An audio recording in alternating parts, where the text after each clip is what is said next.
declare the meeting open.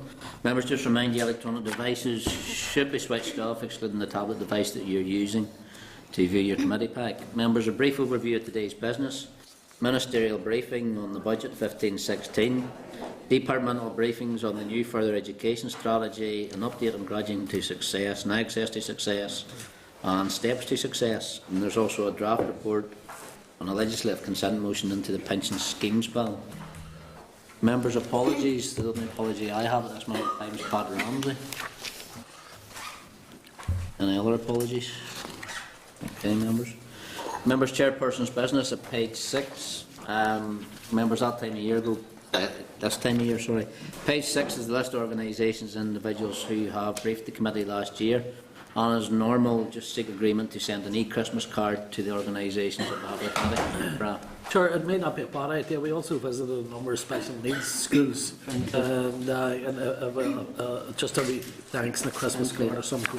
Anywhere we visit is good as well. Good point. Members agreed?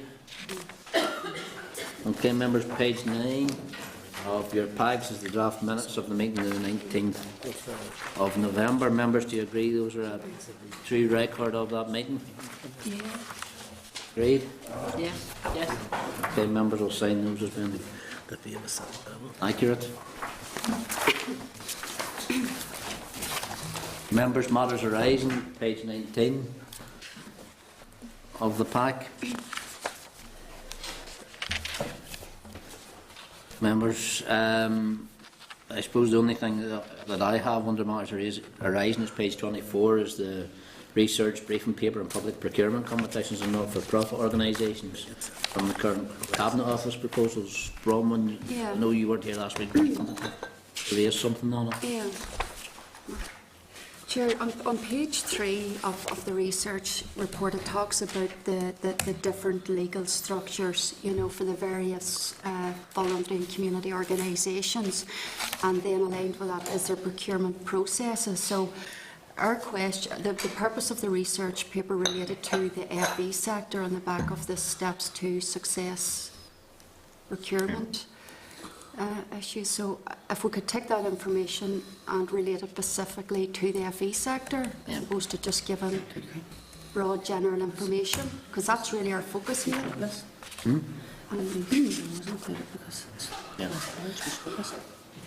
I just try to get. If we maybe asked Owen to get back just to clarify that section and maybe expand on it for us, would that be specifically related for to the FE sector and how it applied to Not this? just FE colleges, FE sector. FE sector. Yeah. Because the colleges were included, South West College was shortlisted. Yeah, the FE, yes. Yeah. Okay. But just if Owen can just maybe expand on that piece. Members, anything else arising out of those? Okay, members, then correspondence is at page 36 and tabled. Members, just at page 46 is the only piece I have, and there's correspondence actually from PAC committee regarding the involvement of Queen's University's Belfast and Ulster University in the National Fraud Initiative. Members, it's just really PAC are highlighting that the two universities aren't participating in that, and just specifically asking the Minister to make a precondition on funding for universities that they sign up to participate in the NFI. Are members content that we write to the Minister to ask him to? They have already. The Minister PAC has written to Right. the Minister. What do we write to Queen's? Well, sorry, members, the request is just that the committee would seek the support as well, encourage the Minister to back this extension and scope of the NFI within the Department for Employment and Learning. We write them up. So, members, he's content we write to the Minister on the two unis, just and copy them in on this letter. Okay, members content. Members, there are 5 invitations. Page 55, invitation to the Centre of Economic Empowerment to the launch of research into universal childcare in Northern Ireland. 56, an invitation from Stranmillis University College to a carol service. Tabled at page 31 is an invitation from the CBI to a breakfast with the Minister of Education. Tabled at 32 is an invitation Chairperson's Forum to a breakfast meeting. And 33, an invitation from Queen's University of Belfast to the winter graduation. Members, if there's any of those invitations that you would be interested in, can you let the clerk know? Members' actions are, His hands, they're safe in your hands, Chair. they're safe. Yeah, thanks, Frank. I appreciate that. Members, just actions as suggested, agreed? Yes. Unless coming to the or. Members' draft forward work programme is at page 58 of your packs. It covers our next two meetings. Just will remind members that next week we are in Omagh in the Melon Country Inn as the first stakeholder event for our inquiry, and then the 10th of December will be our final formal meeting before recess. Members, you content to agree the forward work programme? Yes. Okay, members, as the Minister isn't just here as of yet, can I seek committee approval to move to agenda item 11, which is the legislative consent motion pension scheme? Yep. Content? Yes. Yep. Members, just move in page 336 of your packs is the draft report legislative consent motion pension schemes bill. That's the presentation we had last week, wasn't it? Yes. Remember, this is just in regard to the presentation we had last week from the Department of Justice. Are members content to agree the draft report which supports the legislative consent motion? Members agreed? Agree. Okay, thank you.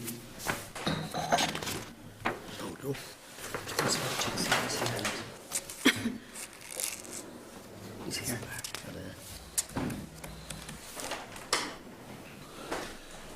Perfect timing. That was well timed. Perfect. Good morning. Good morning. Members, moving on, agenda item 7 is the ministerial briefing. Just remind members, committee clerk's memo at page 60 of your pack and all their presentations. Also tabled at page 36 is the presentation slides from the Minister's briefing. So, on behalf of the committee, Minister, you're very welcome here this morning. Derek, Heather and Stephen. Minister, over to you. Good morning, Chair. I'm very impressed you're on item 7 already.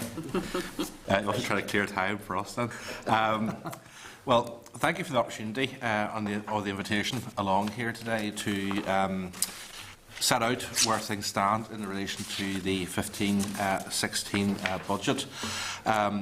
We're more than happy to answer your questions today as far as we can, though, as you appreciate, this is still very much a work in progress.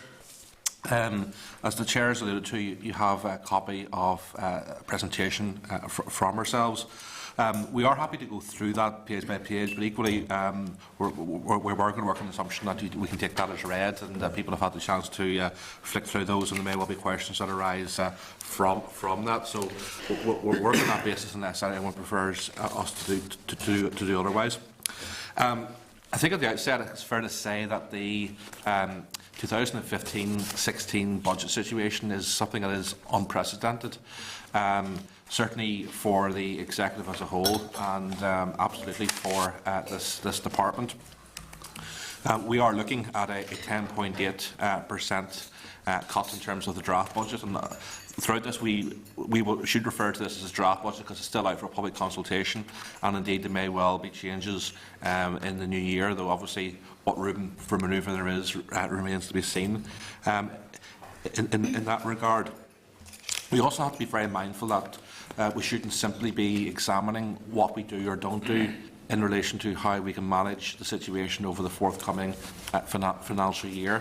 We also have to take into account that we are likely to be experiencing a very difficult situation between 2016 and 2020. We won't know entirely the context we're facing until we see the next comprehensive spending review at a UK level after the general election, and how that translates into what we're facing in Northern Ireland. But we need to be mindful that it is more likely than not that there will be more extensive, difficult choices to be made over the rest of this decade. Whenever we refer to the cut in the department of 10.8% and some 82 million, we have to be mindful as well that that doesn't take into account inflation, and we would work on the assumption that in effect amounts to around about another 15 million. Members will also be aware that the Department's budget during the current CSR period, which we're coming to the end of now, also included monies that were allocated to us in relation to initiatives under the Jobs and Jobs and Economy programme, and also the Pathways to Success money on the Youth Employment Scheme. So those are issues as well where that money is no longer part of our baseline. So the actual impact of the situation we're dealing with is actually much greater than the 10.8%. That is the headline figure that members will be aware around. I think to give a slight air of optimism before we go into the deep impacts this is going to have, at times of great stress, it can at times be some degree of scope for opportunity and innovation in government, and that's certainly a spirit in which we are trying to address the challenge that is facing us, to see if through reform we can do things on a more efficient and more effective basis, albeit on a smaller resource base. But I think the balance of our analysis of this does need to focus in on what are the potential deep impacts in this regard, and also how we are going to manage to address the situation, particularly over the forthcoming financial year. Whenever other jurisdictions have been faced with steep challenges in terms of their resourcing, those have often been spread out over a number of years.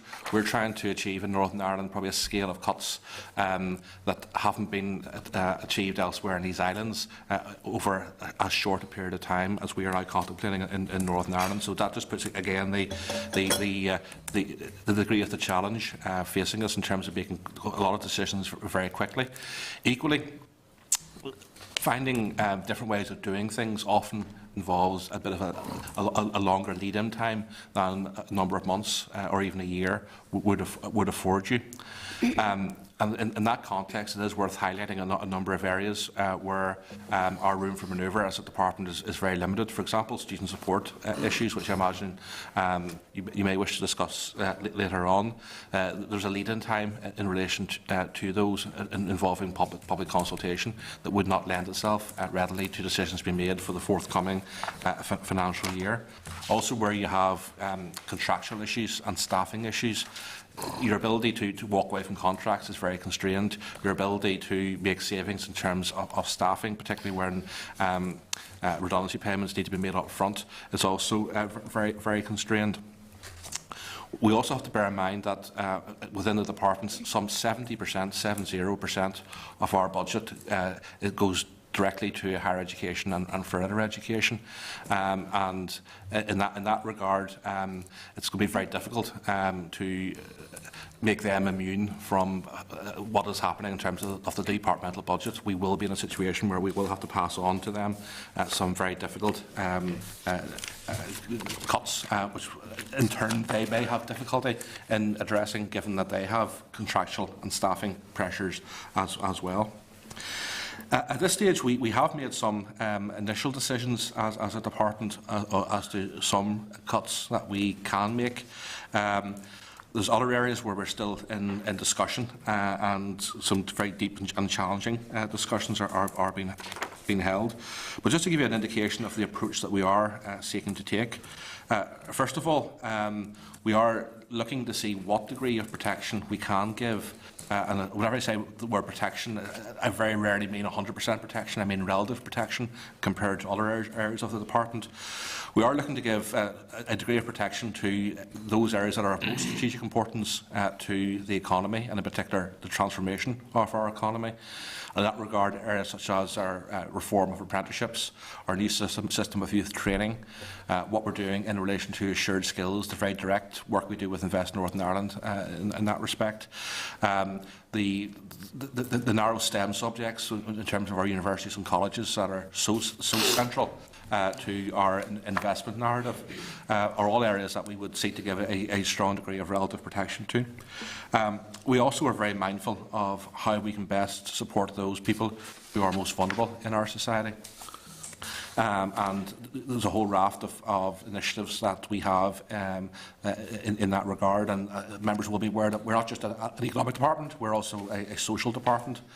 That said, I think we have to be very conscious that there's a large element of the community voluntary sector that do depend upon grants that come from the department, and that is going to be constrained by whatever decisions we ultimately take, and that in turn will have an impact upon them. And I'm sure, as much as we are wrestling with decisions today, there's a lot of other organisations in the community who depend upon government support, who are living in very uncertain times, and I do want to try to give a degree of certainty as quickly as I can in that respect. I suppose there's been a lot of comment in the press and indeed comments made directly by universities and colleges around the potential impact of the cuts on them. If we run through at a 10.8% cut to universities and colleges, that will have a very major impact upon not just universities and colleges directly, but also upon our skills pipeline and our ability to transform our economy. Now, we will do whatever we can to seek to mitigate those impacts, whether it is through seeking to revise the overall budget settlement that we have received from the Executive as a whole, or whether it is through trying to find other efficiencies elsewhere in the department, and also sitting down and having some very detailed discussions with the universities as to how they could perhaps run some of their functions more efficiently and effectively. So there's a 3 or 4 way discussion that we're having around all of these issues. We have had some detailed engagement with the universities and colleges already, and also discussions with the Department of Finance and Personnel, including the Minister, over the potential way forward, and those discussions will continue over the course of the month. We do hope to put some indications as a department as to how we intend to handle the pressures on our website towards the end of this week. I appreciate the committee will probably be keen for us to do that as soon as possible, and you'll be keen to see those indications of where we're heading on some of those issues.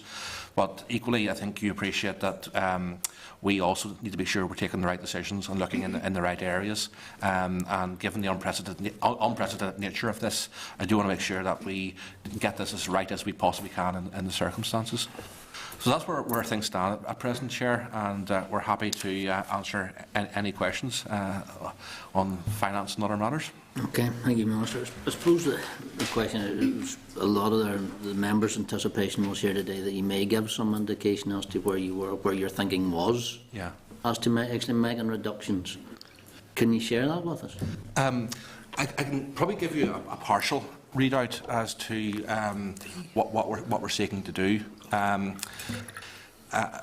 There's probably some blanks in this that we have to fill out as well. But first of all, we will be conscious that we presented to the committee only a few months ago how we were planning to address the in-year pressures from 14-15, where we had a £34 million pressure. We, at this stage, reckon that more than half of that of those savings can be rolled forward into 2015-16, so they will be a recurring saving. Some of the savings were one-off savings that we can't replicate again in 15-16. So we have a starting base in terms of what we have already achieved in that regard. Already, in terms of some of our skills and industry impact, we know the direction of travel.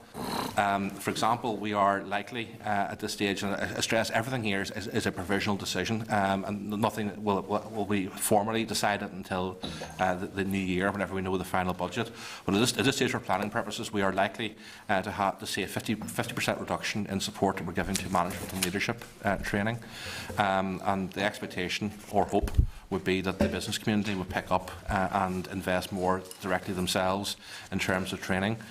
We're likely to see a significant reduction in terms of what we're putting through our Skills Solutions Service, which works directly with businesses on the front line around their day-to-day training requirements. Investors in people, we are potentially shifting that to the UK Commission on Employment and Skills to deliver, which will create a saving to the department. There's some savings we can find in terms of the efficiency of divisions, for example, the Employment Service. We believe we can find some savings in that regard. We're looking to see what we can do in terms of workforce savings as well. Then there's some areas that become potential mitigating areas. For example, there are areas of the department's work that previously were mainstreamed and covered through the block grant that we could consider making applications under the European Social Fund to resource. Now, in turn, that will mean that we are having to essentially remove money that would otherwise go out to the community and voluntary sector. So that, again, you're seeing an immediate impact in that regard in terms of a smaller pool in terms of remaining funds, subject, of course, to the bids from the department being properly received and being properly scored in terms of any competitive process in that regard. I suppose the two big imponderables at this stage are exactly how we're going to handle the universities and FE colleges, and we're in discussions with them to see how we can find savings that don't impact upon the front line. That means impacting upon university places and college places. Well, just picking up on your final point there in regards to the universities and colleges, there would the train of thought, I suppose, coming from the universities is the amount of money that the department is paying to universities across the water, students that go across the water in the region of 60 million. Mm-hmm. Have you any idea of indication about how you can maybe draw some of that back into Northern Ireland universities? Well, student finance itself is an incredibly complicated situation. There's a slight misunderstanding as to how the funding situation operates in terms of students who are going to Great Britain, where we do facilitate them taking out loans to cover the full 9,000 fee. The vast bulk of the financial pressure around that is actually borne by the UK Treasury in terms of AMI money rather than the DEL money. And the actual, probably the more direct issue for us is around the maintenance grants that we pay out to students who go to Great Britain, which will be in the same league as those who attend locally. So the issue of whether students stay in Northern Ireland or actually go to Great Britain isn't a huge issue in terms of the direct impact upon the budget. I think the rationale for protecting places locally, however, is more about ensuring that we can retain the talent within Northern Ireland and that we have universities here that are a central part of our economy. The problem whenever students are going to Great Britain, which can be through choice in some circumstances, or it may well be a reflection of lack of opportunity here, or particular courses not being available locally, is for people to make that decision themselves. But our difficulty is only about a third of those students will return to Northern Ireland and make their futures within our local economy. So that is a rationale as to why we want to try to invest locally in places and ensure we can retain our talent in greater detail. I don't know if Heather or Stephen, you want to go into any more detail around the funding of students in Great Britain? It's just, as you say, Minister, it goes through AMI funding, so... You know, from a Treasury point of view, you know, maintenance grant, childcare allowance, full-time DSA, those avenues of money. What's the indication of how much actually leaves DEL? Well, you have probably single figure millions that would be saved if that was to be removed from students who go to Great Britain. It's not something that we are necessarily proposing at this stage. In any event, it would be something that would require a public consultation, because we are, in essence, changing policy in relation to student support. There will also be regulations that we need to take through this committee as well, and so the committee would need to be involved in discussions around that process. So it is something we can consider, but it's not upon our immediate agenda. It may be useful, Chair, just to outline what we hope to do in relation to some of those issues. Student support is a very significant element of our overall budget, and keep me right here, folks, I think it's around about 145 million, if memory serves me right, that we are spending every year in terms of student support. So that is a very significant aspect of our overall budget. our ability to find savings in that respect is very constrained at this stage. There's also a wider discussion as to whether we should be seeking to find savings in that area, because a lot of focus has been made on the importance of what we are doing in student support in terms of access. But there will be discussions that we do need to have with stakeholders. So our current plans in this regard, taking into account the lead-in time for decisions, is that we will wish to have a big discussion among stakeholders probably in February and March of this year and onwards around the future around the funding of our universities, including but not exclusively around issues around student support. There may well be decisions we can take this year that carry us through the next 12 months, but there are deep structural issues within terms of our university funding model that predate the current financial crisis that we do need to take into account. I mean, I would highlight, for example, the fact that we're spending between 1,000 and 2,500 less per university place in Northern Ireland compared to the situation elsewhere in the United Kingdom.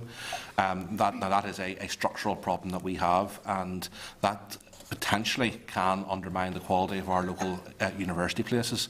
And given that quality is so central to what we're trying to do around creating investment and creating jobs locally, we need to be very mindful that we can't allow that to be eroded any further.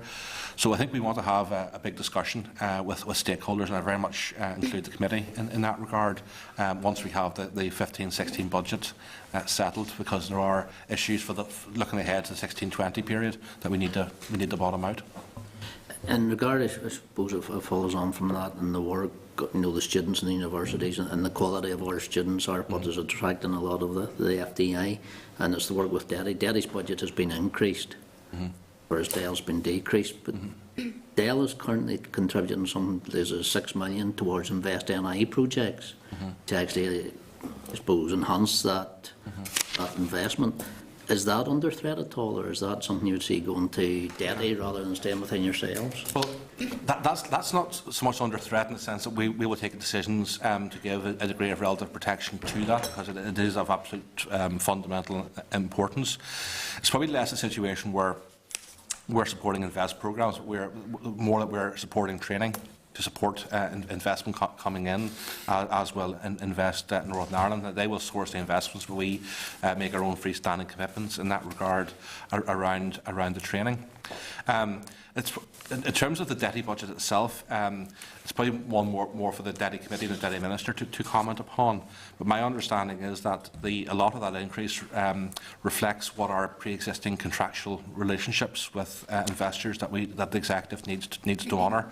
And if we were in a situation where the resource was not available to follow through with those, you would have huge irreparable damage done to our credibility as an investment location. I think there is still an ongoing issue around the executive funding work for future attraction of investment.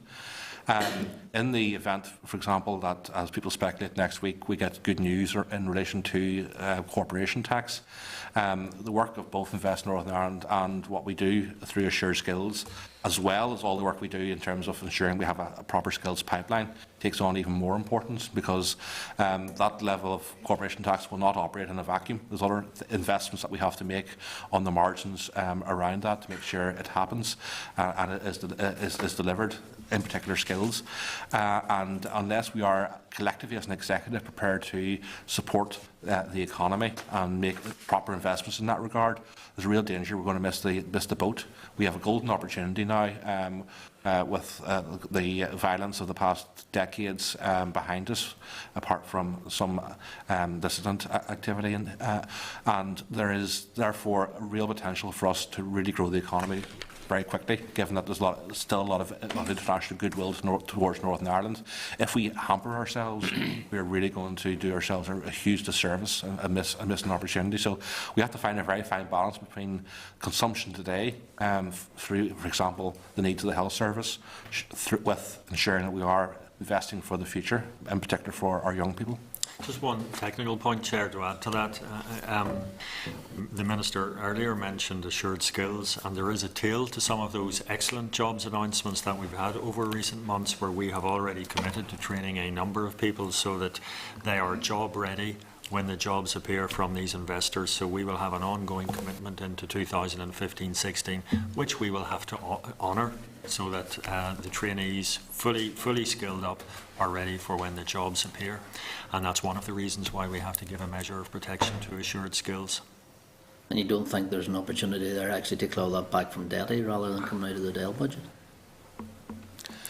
I think the issue that there is one for the executive themselves to ensure that our budget is sufficient to meet our ongoing needs, rather than simply money going to DETI, which is then transferred to us. It's just a simple case of ensuring that both departments get what is an appropriate level of resource to fulfil their core functions.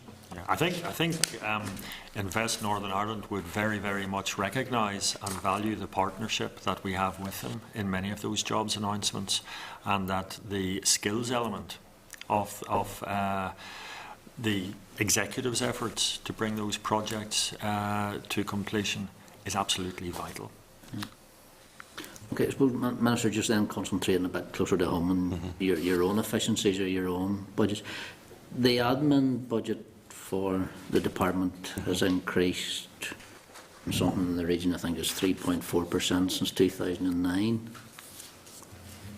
Yeah, we've also found very significant savings in terms of admin over the course of the current CSR period, where we've many hundreds of tens of millions have been saved in that regard. Stephen, or Derek? Well, I'll just make a comment. First of all, we have to pay and price inflation every year from 2009, whatever that's running at. So I think the increase in the admin budget will be considerably less than the cumulative level of pay and price inflation, but we've had to absorb that. We have also here and there increased staff resources to do specific projects. For example, we create project teams to develop the new apprenticeship model, to develop United Youth and so forth. But I still think that the overall increase is less than the pay and price inflation. However, in the context of the budget pressures that we're facing in 2015-16, we are looking forensically at all of our internal departmental expenditure, that is basically our pay bill costs. And it is a difficult process to go through scientifically. You can do it from a bottom up and look at it programme by programme, and where perhaps reductions in programmes are being made, you can assess whether there can be some kind of commensurate reduction in staffing levels, and that is the case, and the Minister has alluded to changes in the way we deliver Investors in People, for example, and we will secure a number of staff savings there. But probably almost a more effective but a much blunter way of doing it is to take as your starting point the fact that the proposal in the draft budget is to cut DEL's total allocation by 10.8%, 10 or 11%, whatever you want to call it, and say, OK, the department is going to have to bear an element of that pain and not just pass it on to arm's-length bodies like the colleges and the universities. So how can DEL cut its pay bill costs by 10 or 11%? And we are actually going through that kind of scenario planning. Now, it is a blunt instrument, but we're going around every division, every business area, talking to the individual directors and assessing what the impact would be. And you can do the sums yourself, and I know it's a very blunt instrument, but you know, we employ just over 2,000 staff, so a 10% cut in the pay bill would result in something around just over 200 fewer posts. That will be in addition to a number of posts that we will shed, which we were already planning to shed as part of the 14-15 budget allocation, because of some of the programmes coming to an end. The Minister's mentioned them, £35 million worth of programmes coming to an end. So you add all that together and you're in the territory of something like 400 fewer posts, potentially. I mean, I'm not saying we haven't gone nap on that. We mentioned it to our trade union side on Friday. That's a very, very big number, and redeploying that or getting that out is dependent on what happens more generally in the civil service. And of course, the Finance Minister has been talking about a voluntary exit scheme, and we would be entirely dependent on that to shift any numbers out of the department, because I think in light of the in-year budgetary pressures, vacancies, unfilled vacancies elsewhere in the system have really closed down. There isn't that much scope for redeploying staff elsewhere anymore. So we have a problem, but Well, I think it's just trying to establish, ministers, the Department of Agriculture announced 300 jobs going on, and just want to make sure that this committee is aware of any plans Yes. that the department is making in that direction. Well, certainly we can give you a commitment that as this becomes more clear over the coming weeks and months, we will keep the committee fully informed of any savings in that regard. I also want to make very, very clear as well that, I mean, we are not in some sort of charge to eliminate posts and jobs. We have to fully appreciate that we're talking here about people and people's livelihood and people's future. And while we talk about a voluntary redundancy scheme, we hope that is a situation where people themselves will be choosing that they wish to leave the civil service, and we're not in a situation of talking about compulsory redundancies. Even for those who are going through voluntary redundancy, that's still a major change in terms of their life, and it can be a major decision for people to be taking. We do want to see a rebalancing of the economy overall, and between the public and private sector, and that's a good thing. But we need to be very mindful that the process we go through in terms of achieving that is a difficult one, most particularly for those who are most directly affected by it. I'd like to say, Minister, as well, just in terms of the timing of staffing, that could be an issue for us in terms of we'll have to find a saving over the whole 12 months, but it might be the second half of the year before we can actually do anything physically on the ground. So it creates an issue for us in terms of finding the funding to do that. Just before opening it out, you mentioned in your presentation in regards to ESF that you were potentially looking at using the ESF funding to support departmental work, for want of a better word, and in that way it would take away the availability to the voluntary and community sector.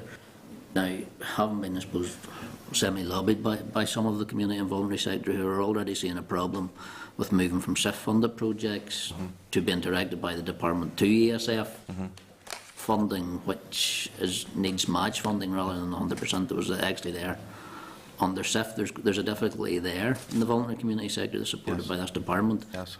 If the department starts to absorb some of that money as well, it's going to put increasingly pressure. Absolutely, and let's be very, very blunt about it. I mean, there is a 10.8% cut to the department that would have a knock-on impact upon the community and voluntary sector in Northern Ireland that depend upon grants coming from our department, and probably the same will apply elsewhere in terms of government. Reference has been made there by yourself, Chair, to SIF. I mean, SIF was part of the funding package that's coming to an end in March 2015, and we simply do not have the capacity to renew that. That's part of that additional 35 million that is now out of our baseline. One small piece of consolation is that we do have a larger European Social Fund pool over the forthcoming 6-7 year period, which is to our advantage. But yes, there's going to be a lot more pressure from many more sources around that fund. It is a competitive process, so that money will be awarded based upon the quality of the bids that come into the department, based within the framework that we have already agreed in terms of the priority areas that we want to invest in, and the monies that have been allocated in that regard. I suppose the question has to be whether there are areas of work that the department is doing that we will otherwise have to make cuts in, or whether we seek to see if there's innovative ways in which we can resource those. I'm very mindful, particularly having looked at and spoken to governments elsewhere in Europe, that there are different patterns as to how the European Social Fund is used in different EU countries. And there are many situations where they are used to fund services that here in Northern Ireland have been directly provided by government. So in that sense, it is legitimate for us to consider moving that. However, the department itself will be going through what is, in essence, the process of testing what we're doing against what else is coming through. The department is the managing authority. There are steering committees that will be making decisions around the allocation of funds and making recommendations to myself ultimately in terms of the award of those. We have to make sure that what the department is proposing stands up against what could otherwise be done in the community and voluntary sector. I would not rule out a situation where we ultimately come to a conclusion that something could be better performed in the community and voluntary sector than performed directly by government. Equally, there may well be areas that government can more efficiently and effectively deliver a service than would otherwise be the case in the community and voluntary sector. But the discipline around the ESF awarding process will ensure that we go through those checks and balances. Heather, do you want to add into that? I think I would just add that we have been encouraging those people who were funded under SIF and under Pathways to consider making bids to the European Social Fund, and that is because there isn't an alternative source of funding. That funding was due to stop, so that would be their only way of continuing. And we are also within the department taking a look at how level 1 is provided out there, and that's a mix between FE sector and the community and voluntary and the private sector, and looking to rationalise some of that so that we would try to maximise resources going into that. So that's ongoing work at the minute that we're doing as part of the mitigating factors that we may be able to go through. Yeah. Any delay in ESF? Sure. If anything, we're going The call will be going out on the 28th of November as planned. Right, and then money's come down from Europe? Yes, subject to all the audits and etc. EU Commissioner for Regional Policy has said in the European Parliament Commission will not compromise quality over speed. Yes, and I think we have been known for the quality of what we have offered. We've had visits from for example, the outgoing Commissioner for Social Affairs, Laszlo Andor, has been in Northern Ireland, and the committee will remember him addressing a conference, or his officials addressing a conference in Titanic in relation to what we're doing around youth employment. He also visited Northern Ireland, I think it was in June of this year, if memory serves me right, or early in the spring. Before the election. And was speaking very complimentary around a number of the initiatives that we have been taking. So some of the projects that we have done in Northern Ireland under ESF have been very well regarded and recognised as best practice elsewhere across the European Union. But I fully concur. I mean, we're interested in hearing quality. That's why we have a competitive process. And it actually allows us to test what the department is doing vis-a-vis what the community voluntary sector is doing as well, to make sure that we're getting the most efficient use of resource. Okay, thanks, Bronwyn. Okay, thank you, Chair, and thank you for your presentation. And obviously with these cuts, it is important that we are protecting our most vulnerable and disadvantaged. I'm looking at figures from the Labour Mobility Research Report, and I'm looking at a document headlined Skills to Succeed. But in this report it says that on a 6-county-wide basis, 31% of those currently claiming job seekers allowance are educated to a degree level. So those same 31%, those people have claimed £9,000 each on tuition fees, and yet in all they're earning £57 a week on job seekers allowance. So are we delivering the right skills to meet the needs of the labour economy? Well, in simple terms, not fully, and there's probably no economy in the world that has a completely efficient matching of supply and demand. But what we want to ensure is we're reaching as efficient an economy as we can in that regard. There are issues, and you've mentioned there, Bronwyn, graduate unemployment, which is a source of huge frustration. This points not to the issue that we're wrong to be investing in higher level skills. If anything, we need to be doing more to invest in higher level skills, and all of the economic advice reinforces that point. But what it does suggest is that we need better careers advice, something the committee's been very much seized over with regard to over the past number of months. we need to ensure that we are investing in the most relevant type of courses, whether it's in college or whether it's in university, that is most likely to meet the needs of employers. That's why we're working with the Northern Ireland Centre for Economic Policy in terms of the development of a skills barometer to ensure that we have accurate labour market information. That's why we're encouraging the universities to shift their balance of the courses that they're offering. It's why we are developing, for example, our apprenticeship strategy and also our new youth training system, which is just out for public consultation as of last week.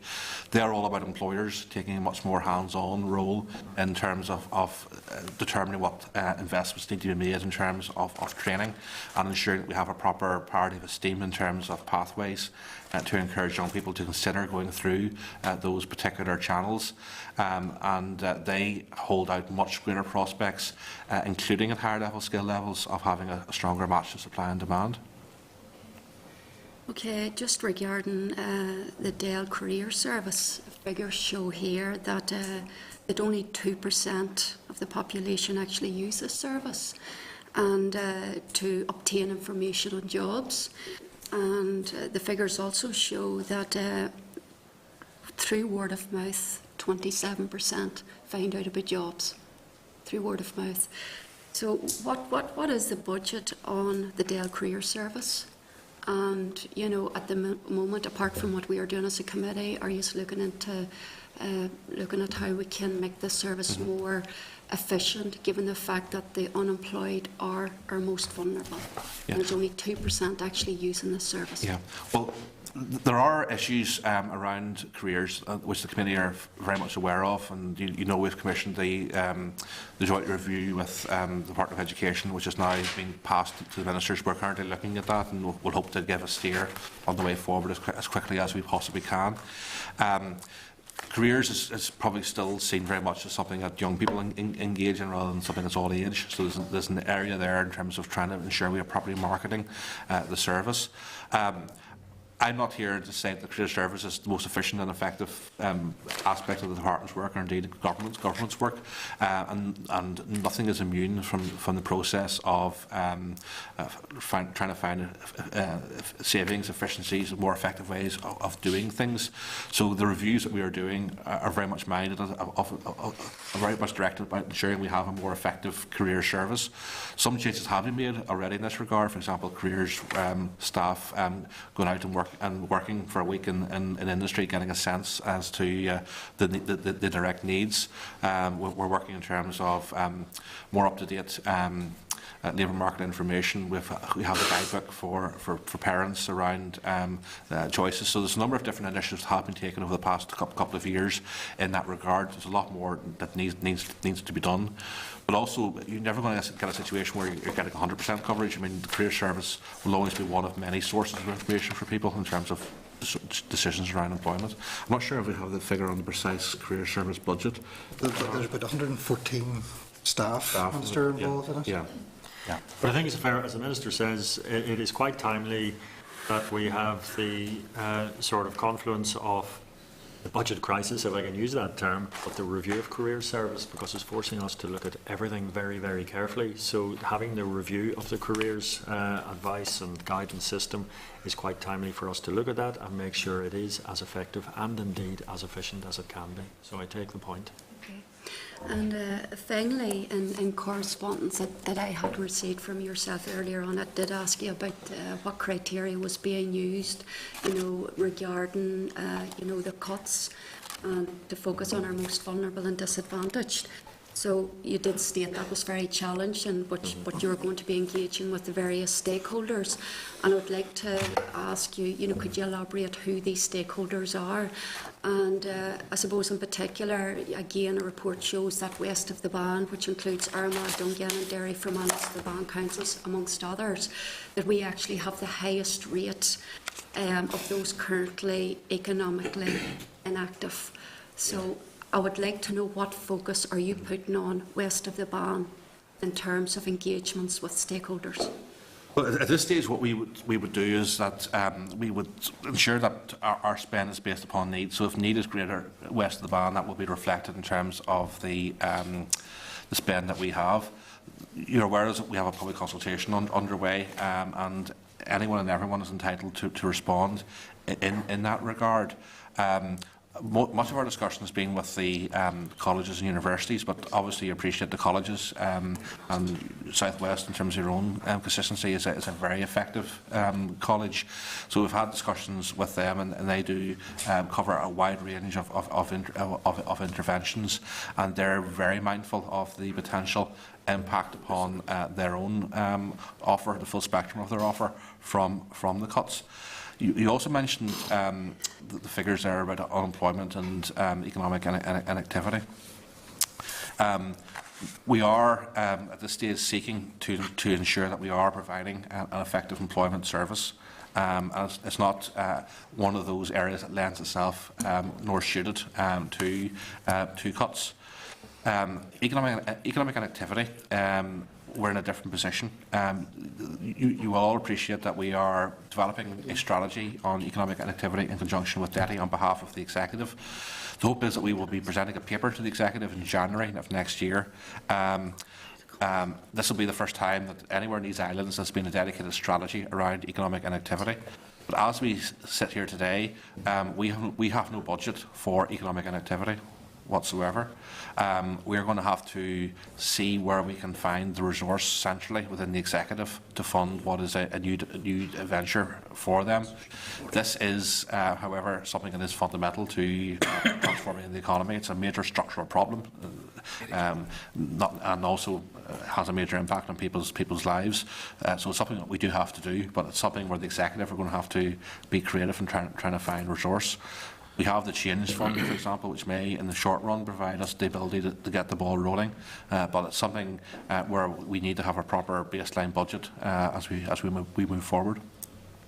Okay. Sorry, just Go ahead. one question. Sorry, just wanted you to clarify the 60 million that is spent on students who go to universities in Britain. Does that come out of the DEL budget, or does that come from Treasury? The vast bulk of it would be Treasury.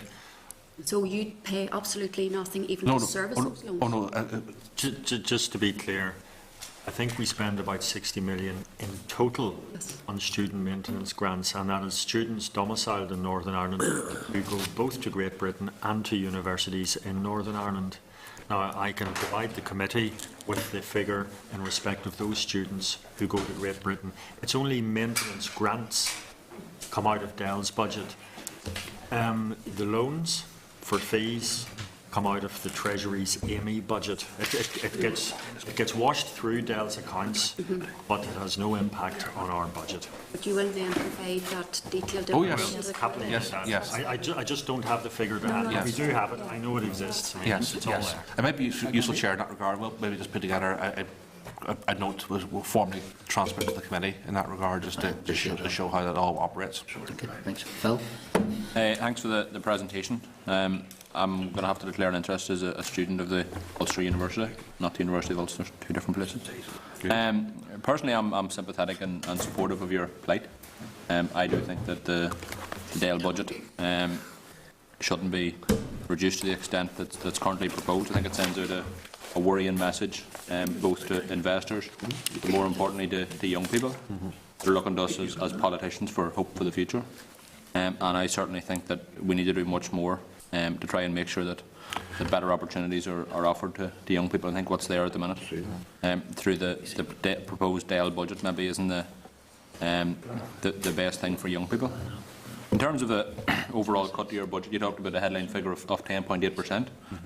Have you used any calculations done as to how that would work out? Are you merely proposing to roll a 10.8% university around your department, or have you got a figure as to what sort of cuts you're expecting the universities and colleges to deal with?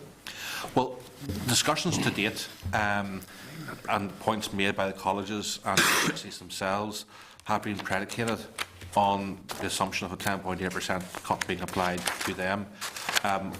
What they have said in that sense is the starting point as to what a cut of that scale would have in terms of impact.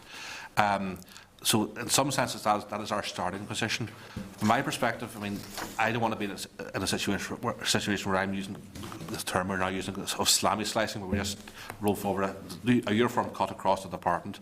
We have to be selective and strategic in terms of how we do that. What the universities and colleges do is incredibly important in terms of delivery.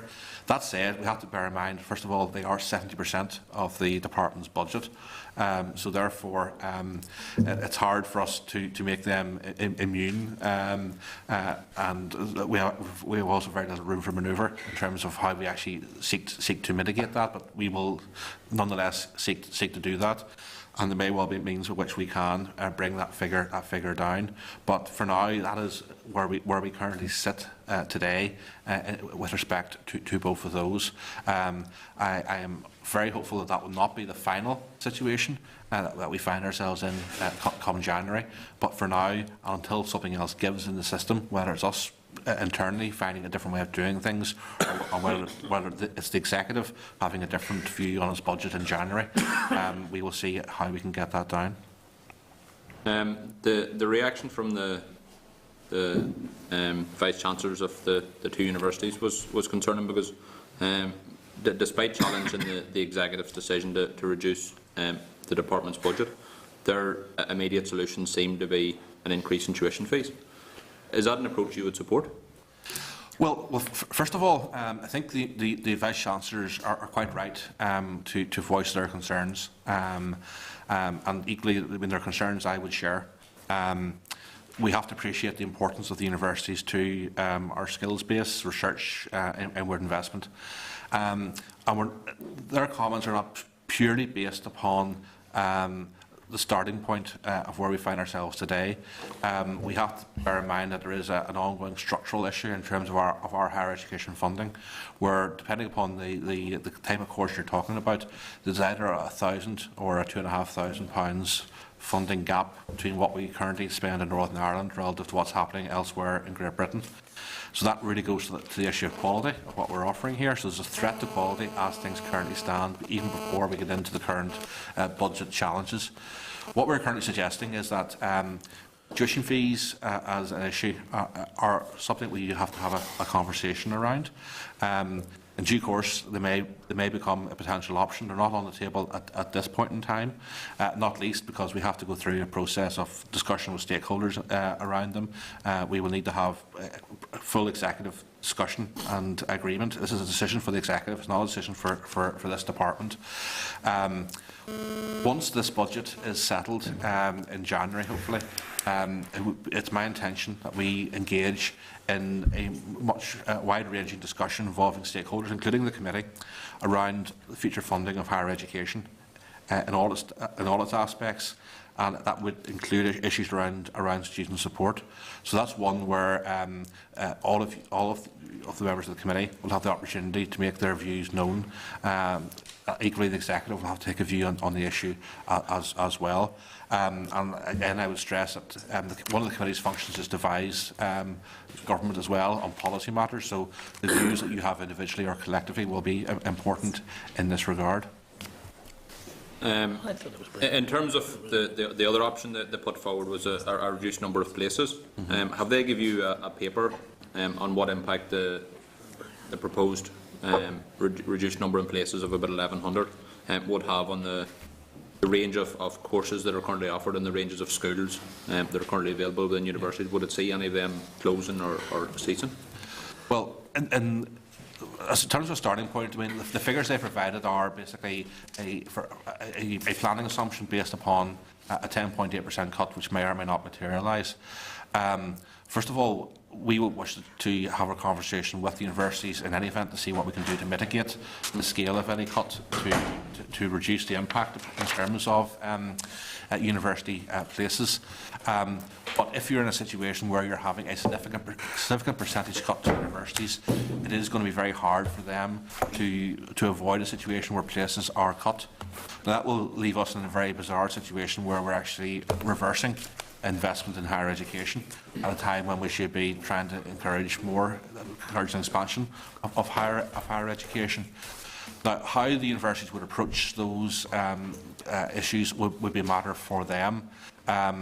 We would seek to advise and influence, however, as a department. In the short run, given just the way universities are structured, it would be more likely that they would probably seek to take places across a broad front, just in terms of their ability to do reform in the short run. I think in the longer term, yes, you would see a situation where decisions will be made about discontinuing certain types of courses, or even deeper, certain faculties in universities potentially, if this becomes an unresolved issue for them. In your opinion, has enough been done by the universities to trim excessive fat? You know, in terms of the salaries of university leaders, some of which earn up to £250,000 a year, some of which are given cars and university-owned lodges to look after themselves. Has enough been done to attract more students from outside of the north, and more postgraduate students which aren't included in the cap? And has enough been done to try and draw down the maximum amounts of research and development funding? And would you consider asking the Minister of Finance and Personnel to send in the PEDU unit into our universities and colleges to see what further savings can be made in there without going after students by putting up tuition fees and reducing course and student numbers? Okay, I detect about 10 questions there, so I'll do my best to remember them all. First of all, in terms of sending PEDU into the universities, you have to bear in mind universities are not part of government.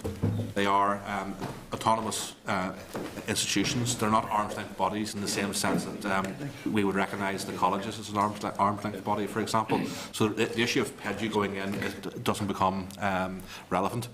Whether there are, but is it not something that could be done if the universities agreed to it? Well, if the universities want assistance, they can ask for assistance from whether from PEDU or from other sources. They can, but they are big multi-million-pound businesses, and they should be seeking to operate as efficiently and effectively as possible. I wouldn't necessarily use the pejorative term that is there excessive fat in terms of the universities, but I would say that like any organisation, certainly if your back is against the wall, you can do things differently, and sometimes make some very difficult decisions in that regard. And yes, we would be encouraging them to see what else they can do around savings that do not affect the front line. But like ourselves as a department, it's going to be very difficult for them to implement the potential scale cuts that they're facing without an impact on the front line. In terms of the notion that somehow we're going to be punishing or passing on to students the failures elsewhere in the system, I think the issue of student support is something we have to have a mature discussion around in the round. Whether we're maximising research drawdown, that's what we're seeking to do, and that's why we invest so heavily in terms of the quality research base. And already we're seeing some very good results. I mean, for example, Queen's is in the top 10, like sixth actually, Heather, in the UK in terms of knowledge transfer activity. So there's some very good work happening in that regard. You know, we've put in place now a network of contact points in relation to Horizon 2020 to make sure we're capitalising on those funds. In terms of Vice-Chancellor salaries, feel free to ask those questions whenever the universities next appear in front of you. But it's important as well that you bear in mind that we are living in what is a competitive academic world, and that is what it often takes to attract the top academic talent, whether it is at Vice-Chancellor level or whether it is in terms of researchers operating in terms of day-to-day research activities. We need to be very mindful that if we end up in a situation where we are seeking to undermine their ability to pay what are essentially the market rates in terms of academics, then we could inadvertently undermine the quality of our local universities, and very quickly then we begin to undermine our investment narrative. So it's easy to have a shot at that, but you need to be conscious of the reasons why they are set at those levels, and the rationale in terms of decisions that they're making in that regard. I'm conscious that he likes to have the last word, so. All right, you're government, Tom. Thank you, Chair, and thank you for presenting before the committee today. And we do understand the difficulties you find yourselves in. With regard to, again, the further higher education sector and the impact this will have on the local economy and the long-term growth for Northern Ireland, has any analysis been done? Should the situation arise where, for instance, 1,000 places are lost at universities, what impact then that will have on the economy and the longer-term growth of Northern Ireland? Well, the analysis we have is, our skills strategy, which indicates that we need to have a much greater footprint in terms of higher level skills. So our economy has historically had a lot of people with low or no qualifications. The opportunities for people qualified to that level is going to have over the coming 10 years. By contrast, we know that by 2020, in order for us to be a competitive region, we will need to have at least half of our workforce skilled to level 4 and above. In the context that we have a lower level of corporation tax and the potential to create potentially an extra 50,000 jobs on the back of that, that pressure and that dynamic around higher level skills is going to intensify even further.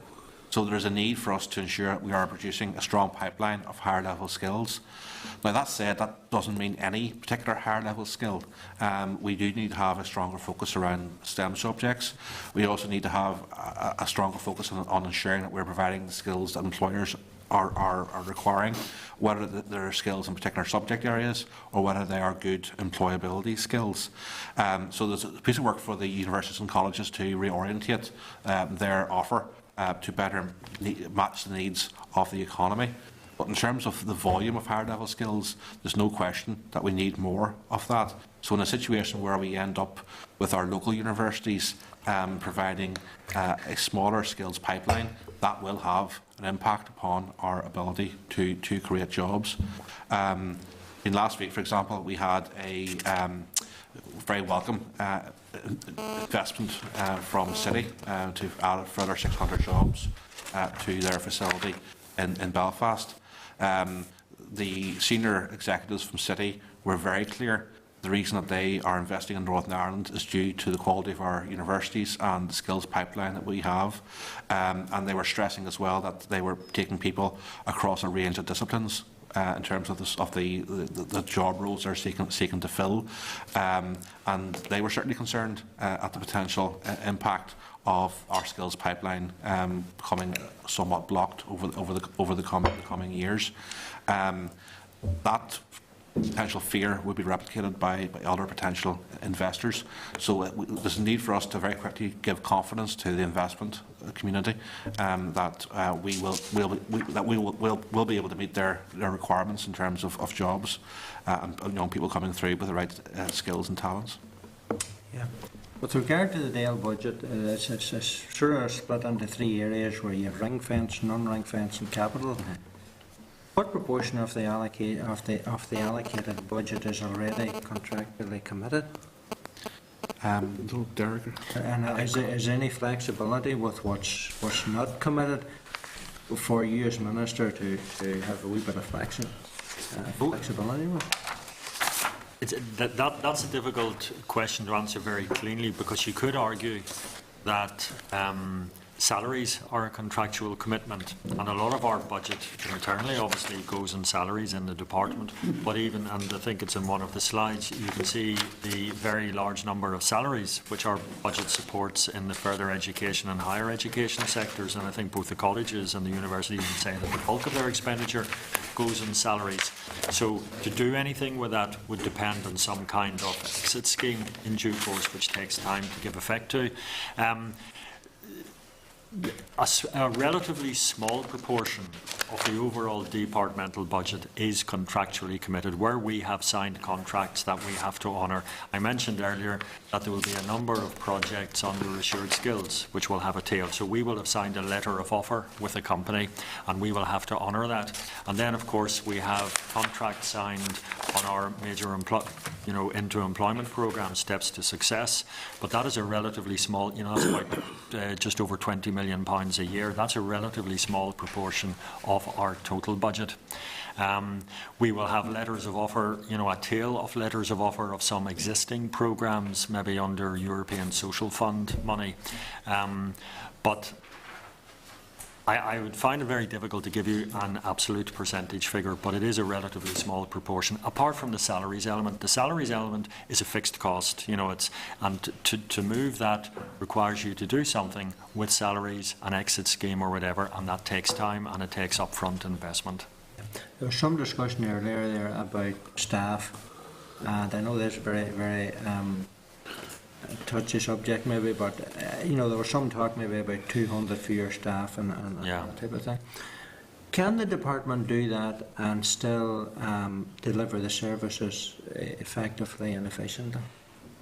That is something that we're working through, but I take the point. It would be a very blunt instrument to say, let's just cut by 10% or 11%, we'll have X hundred fewer staff, but what would the impact be on our services? So that is the process we're going through at present, talking to all of our directors, division by division. What would the impact be? What would it be on our ability to deliver our services? And of course, we have to maintain that capability and that capacity. So it is. But there'll also be some services that we discontinue. Yeah. For example, we've already flagged that IIP will be discontinued and transferred to UKCS, which frees up staff. We wouldn't do this in a cavalier fashion. We have services to maintain, we have obligations to fulfil. I would say that across the whole civil service, and I know there's been talk of a voluntary exit scheme, and various numbers have been bandied around. We should not underestimate the massive upheaval that this will cause, because if you have a general voluntary exit scheme and people are asked, are you interested in this? The people who apply for that will not be in the right places, for posts that maybe are being suppressed because programmes are being discontinued. So you're going to be moving large numbers of people around, and that creates upheaval, it creates uncertainty, but more than anything else, it undermines capability to deliver at a given point in time. So I think that, there is a bumpy road ahead for us all, for the whole civil service and all departments. Just finally, Chair, what about your capital budget? There hasn't been much talk about that this morning. How is that affected? And, are there going to have to be projects that's going to have to be phased on a phased basis now? Or can you tell us something about that?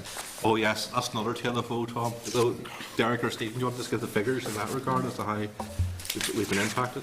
Stephen, do you have those in hand? Those together? Okay. The planned spend for 15-16, as far as we were concerned, should have been about 50.8 million. And then we were quite shocked when we got our draft budget allocation. It's only 33.2 million.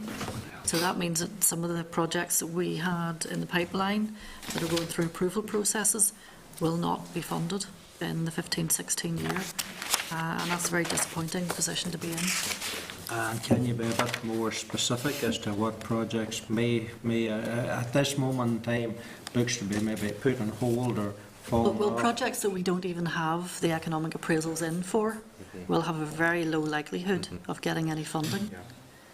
I mean, at this stage, we have a backlog building up, or about to build up, once we process a whole series of business cases. For example, probably the one that's closest to go in terms of university sector is the new computer science building for Queen's University, which again is vital for the skills pipeline in relation to the ICT sector. There's also the law building at Queen's, where we're still trying to finalise the business case. We have the potential teaching block at McGee, where again the business case has yet to be fully finalised, and there's still discussions ongoing with the university in that regard. In terms of further education, we have we're more bound in relation to the new FE campus for Craigavon, which is part of the Together Building a United Community initiative in terms of programmes. In terms of SRC, Southern Regional College, we're looking to Armagh and Banbridge, our projects there that are coming through. There's a business case still to be fully processed in relation to Northern Regional College, and the chair will, yours up prick up at this stage, where there will be a solution in relation to the Ballymena area and the North Coast area to be determined on the back of that. We have the potential for a shared site in terms of the former Erne Hospital in Enniskillen, which is also potentially pending next year. So there's an absolute raft of potential good educational investments that are will be ripe for investment over the coming years. So the capital we have will not stretch that far by any means. We'll need to see how we can attract other capital in to our budget to resource those, and no doubt all of you can, particularly if your consistencies are effective in that regard, can have a good word with the Finance Minister. Also, Minister, just in terms of accessing financial transactions capital, wherever possible, there's a separate pot for it. It'll be maybe a different mindset for people to get used to in terms of using that type of funding, but we will be looking at that in terms of the capital side as well. And there's 5 million of that left at the minute, Stephen, is that right? Yeah, there's money to be spent this year on that, Chair, but there's a considerable amount for next year too, so the best way to avail of that. Right. Anna? Thank you, Chair. Maybe just to follow up on the previous question on capital spend. I mean, Minister, obviously, that's just very, very difficult. I mean, they've got planned spend of 50 million, and then the current draft allocation is 33. Really, that's a huge percentage cut. So how are you going to prioritise, as you said, a raft of very good projects? Is it going to be first come, first serve, or are you going to really assess it with points? And well, that will be probably a decision we still have to take, Anna, and we will. Once business cases are approved, we will basically look at the situation. Do we have the resource to proceed with this, and should we proceed with this? So it's not quite a first come, first serve process, but obviously the quicker we can bottom out a business case, then the better it's going to be in terms of our ability to press the go button in that regard. So delay in terms of business cases can inhibit the ability of the project going ahead. But where we have money and we have a number of live projects that we can resource, then in that context we can make choices. I know Queen's Science Library has just got planning approval. Is that project going to be in jeopardy? In terms of what we can do in relation to Queen's, I mean, there will be again choices to be made as to what our priorities. There'll only be so much money available for the higher education sector. We also have potential investments with the University of Ulster to follow through with as well. So it's not a case of things that necessarily will be in jeopardy, because the work that's involved in these projects stands, and if the situation changes in subsequent years, then it can still be funded. It's not a do or die that if the project's approved for that is either funded straight away or we're back to square one. So a lot of the business cases and economic appraisals can stay live for a while, and if time passes, then they can be updated without going back to necessarily square one. I mean, people will be aware that, for example, the proposed extension or the proposed Performing Arts Technology Centre as part of CERC in Bangor was shelved back in 2010 or 2011, and we were in a position to revisit the business case a couple of years ago and to reinvigorate that process. So that's always an option for us. I think as well, Minister, it's probably worth pointing out that universities do have the capacity to borrow. And that's something that we need to look at, is to perhaps have a different balance in their capital portfolio. There are other universities in the UK that borrow quite heavily for their capital projects, and if we're in a different situation, that's maybe a route that we have to go down. I mean, Minister, just a comment rather than question. I mean, we suffer for decades now on brain drain of our, brightest high flyers leaving Northern Ireland to go to the UK. If that was going to happen with 1,100 places being cut, and that's just going to accelerate that brain drain, and that's totally unsustainable for any country. I'm a mother of the victim of the brain drain, with 2 sons left at 18 and never to return. So. Thanks, Anna. David? Thanks, Chair. I was going to ask around the capital area, but maybe more specifically, is there any commitment or any jeopardy in relation to University of Ulster's move into North Belfast? No, because that project's underway, because they had financial transactions capital and other European borrowings, that project is still secured. Yes, committed to? Then? Yes, committed to. Yeah. We aren't actually putting any more capital into that at this stage. That's all university funded. We put in about 16 million. And we front-loaded that, but it's borrowing now by the university. Yeah, but it did cost the department some money. Oh, yes. It did, yes, some years ago. Yeah. Okay, and just on the analysis of the arm's length body and the staffing numbers, and maybe returning to something that Phil raised earlier, has there been any sort of analysis done on the pay bands and structures? I know I was at a meeting recently and it was sort of put to me that it was there's a number of jobs. I know I mentioned the top end job here, and I do appreciate your answer to Phil in relation to the need and the why it's at that level, but has there been an analysis done of potentially different bands at the higher echelons? It's probably an area where we tread very carefully in that a lot of the salary levels are part of national agreements, and so I think we need to be very wary of opening that up to our detriment. But I can encourage the universities to be as efficient and look at those sorts of areas, but ultimately those are decisions that they will have to take themselves as to how they absorb the cuts. For example, this year we passed on just short of 4% of both universities. We didn't give instructions as to what they should do with that. That was a decision for them to make. We're not seeking to micromanage them, and I think staffing issues probably is an area where we would be least interested in micromanaging. That's for them. Our interest is primarily around the outputs of the universities in terms of ensuring that actually meets our objectives in terms of giving them public money. I think the ones that have been raised by myself wasn't actually falling into the national agreements, to be honest. I think they were much outside of that, to be fair.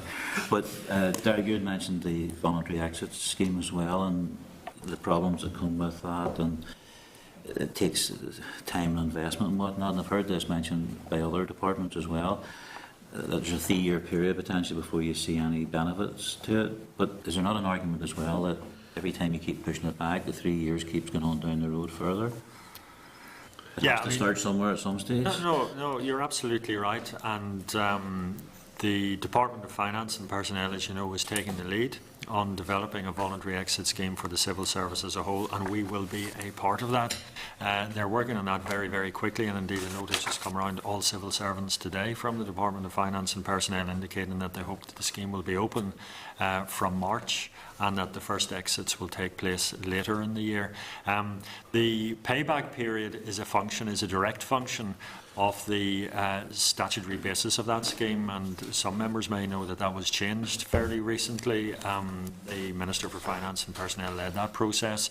So at the outset, for voluntary exit, it's probably just under 2 years that you get payback, because I think the maximum that anybody could get is 21 months salary.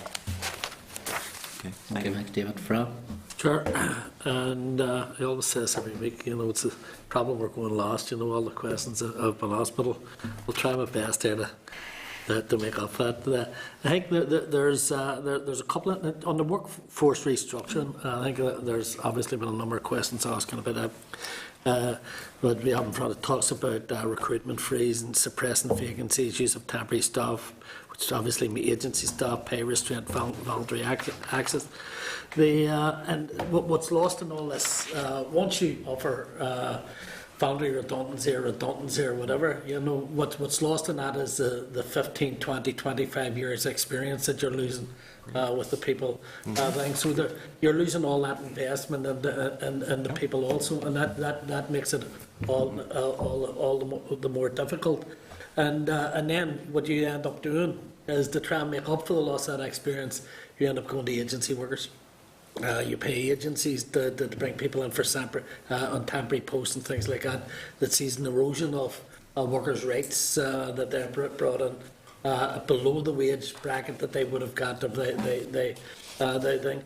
Does that not counter what the department say they're trying to do, and that is to save money in the long run? We don't really employ many agency workers at all. I don't know whether we employ any agency workers. We may have some casual staff whom we bring in from time to time to deal with peaks and troughs, but we don't employ. Where would you get them from? The temporary staff or casual staff? We would run an open competition, a recruitment competition for temporary, say, administrative officers or whatever. The Department of Finance and Personnel would occasionally run competitions for the whole of the NICS, and if we need them, but it would largely be an employment. Whenever we use the term casual, we're not essentially reflecting people who come in for an hour. No. So we're talking here temporary contracts. Yeah, we're talking temporary contract for maybe a year or whatever, but we don't use agency staff in the department. And the point would be, if we were to run, or the civil service, but if the department were to participate in a voluntary exit scheme, the primary purpose would be to save money. And once those posts are gone, the budgets associated with those posts are gone, because that's the whole point. It's to save money. We couldn't start backfilling with other staff or agency staff or whatever, because that would miss the whole point of it. You know, it would be. What do you do then? Do you share the workload across what is left of the? Well, we would have to see how we could deliver more efficiently, or stop doing some things. I mean, as the Minister said, we will have to stop doing some things, because you just can't take the strain of losing several hundred staff and continue to do everything you currently do. We have to have regard to the staff who are left behind, and not just say we want all of you to work harder, or we want to spread the burden amongst you all. You know, we need to be reasonable about this. But that's useful. Tell me, it's the same terms of we had a presentation last week by the department in relation to the rollout of United Youth and around that. But one of the things that they spoke about, that there was only a budget in place for 1 year, and I take it, given that was one of the seem to be the prime projects that are schemes that are brought through. Will there be a budget in year 2 or year 3? As we sit, there is no budget next year for United Youth.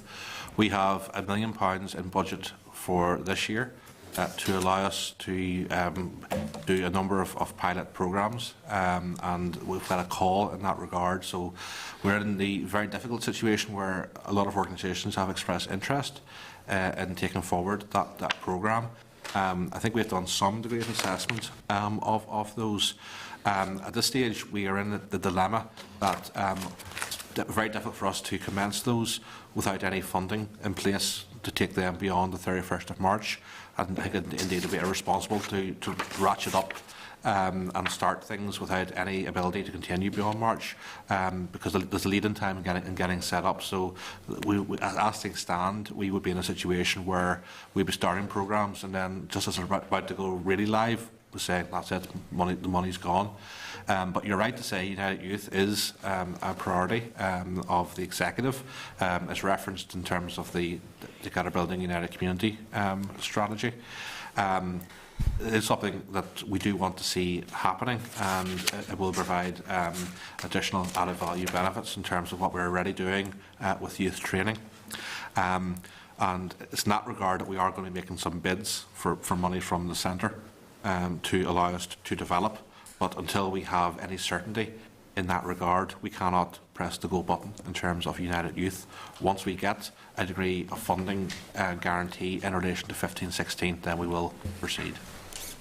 But obviously, any organisation sitting or reading the Hansard of this meeting or anything would be totally depressed, because I think what happens in the past is that we have promised so much in terms of schemes, only for people to buy into them, and then only to be let down at the end of it. But this is where we stand at the moment in terms of this. So this is not a situation where, I mean, we are tinkering on the edges. We are facing a 10.8% cut, and it's not just a case this is a crisis for this department where we can go back to the executive and say, well, we're in this mess, we have these other programmes, is there any money out there? I mean, we have an executive-wide financial massive problem, and now there's discussions underway as to how we can alleviate that beyond the scope of this particular meeting and even the scope of the department. But we will see what comes from that. But there's going to be huge pain, and a lot of projects and programmes that, whether it's this department or others, would like to take forward will not be able to proceed unless we have a different approach to the budget. Sure. Just a couple of other points on this. In terms, we had a presentation from people from universities 2-3 weeks ago on the budgets, and it was again fairly depressing, and what they were laying out towards us. You did cheer it up for us. I know here. I'll have to stop going to meetings with you. But I do think that and it's just like reading the potential impacts. It reminds me, going back to council, knowing we were telling senior officials to go back and look at the rate again, and they came back and it says, well, this is what we'll have to cut: close the leisure centres, 5 community centres, run down 4 creches, stop the wee community group at the corner, and those are all the most vulnerable in society. And I heard you saying the question from Bronwyn earlier on about west of the pond, that you said you would have to look at need. Yeah. Is that the first thing we'd look at? Because it says down here that the Lakes and Needs project, which has been a priority for everybody. Again, people suffering from economic inactivity, community family support. Surely they're the people are that suffer from the biggest social need. Yes. And would they not be protected? Yes. Or ring-fenced in anything that you're doing? Well, we can't give protection and ring fencing in any absolute sense within the department's budget. But we are very mindful of the requirement to protect those who are most vulnerable. We would also seek to ensure that we are spending money based upon need. But without opening this discussion too far, I mean, this becomes the tangible evidence of something of a point I've been making over the past number of months. We have this standoff effectively around the issue of welfare, and the notion that we're not prepared to take very difficult decisions based upon welfare. So we're in a situation where the preference has been made that we will seek to protect the transfer payments that are going to people who are vulnerable in society. That is a desirable outcome, but that comes at a price, and that price is that our ability to support those people who are most vulnerable in terms of making investments, in terms of employability schemes, in terms of investing in their skills and providing them with the ladder out of unemployment and dependency beyond welfare becomes compromised. So we're now seeing that becoming reality, in that we're having a discussion at this moment in time over whether or not we can continue to support those who are most vulnerable, and to what extent we can do that within a 10.8% cut to the budget. And that is the choice that we're making. So whenever we take a decision that we're not prepared to touch welfare, that has an impact upon those people who are vulnerable in terms of their ability to move out of welfare and into a situation where they will have better fulfilment and their families will have better opportunities. And what I'm saying applies in terms of public health, it applies in terms of early years education, that we are putting all of our eggs in the basket of not touching welfare, and that comes at a price. This is the price. Sure, and obviously the cuts that we're dealing with, they're talking about now, comes from cuts to the Black Grant, the welfare stuff. Is it decent that, and if you throw in that over the past 3 years there's been 22,000 people that have lost their right the incapacity benefit, that have been left off a thing, that have to survive £57 a week. You know, that's the real vulnerable people that we need to talk about. So when we talk about welfare cuts or welfare reform, we need to take that into consideration. And sometimes it's very easy to throw that in, as most departments and most ministers have done over this past number of weeks. Well, I think what we're dealing with here is the reality of the cuts to the Black Grant, and I think what we need to do is to take a look at. I would argue the case that if ministers and the parties had stood together and went to the British government and argued about welfare cuts, then we might have been in a better place today. But we go back to the point that I raised earlier on, and in terms of the universities.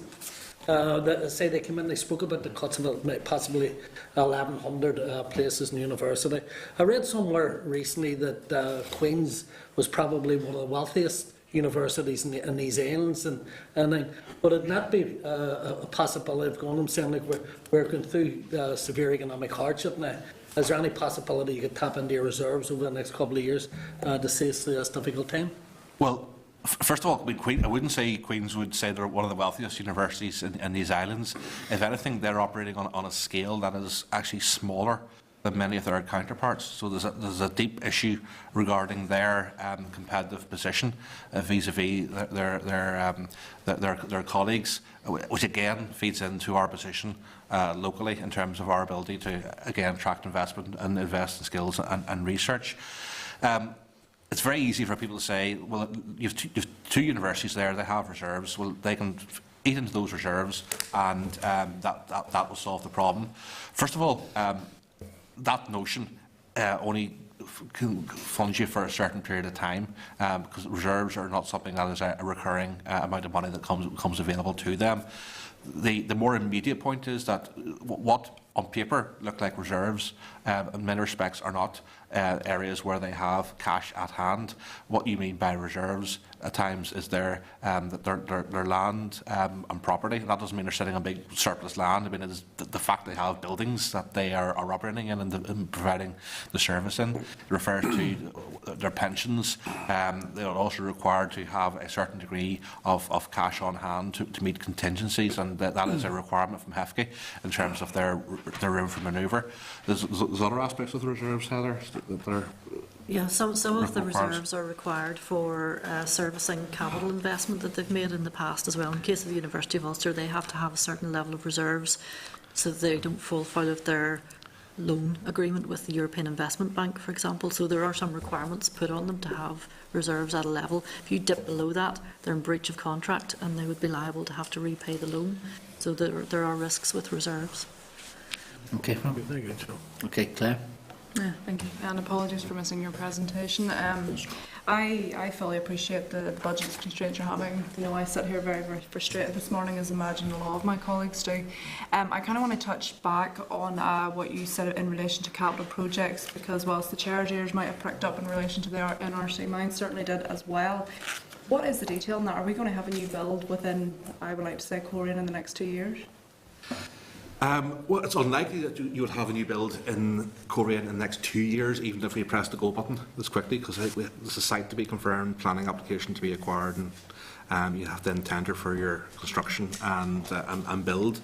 I would be hopeful that over the course of the remainder of this decade that there will be a solution in terms of NRC's capital and the states.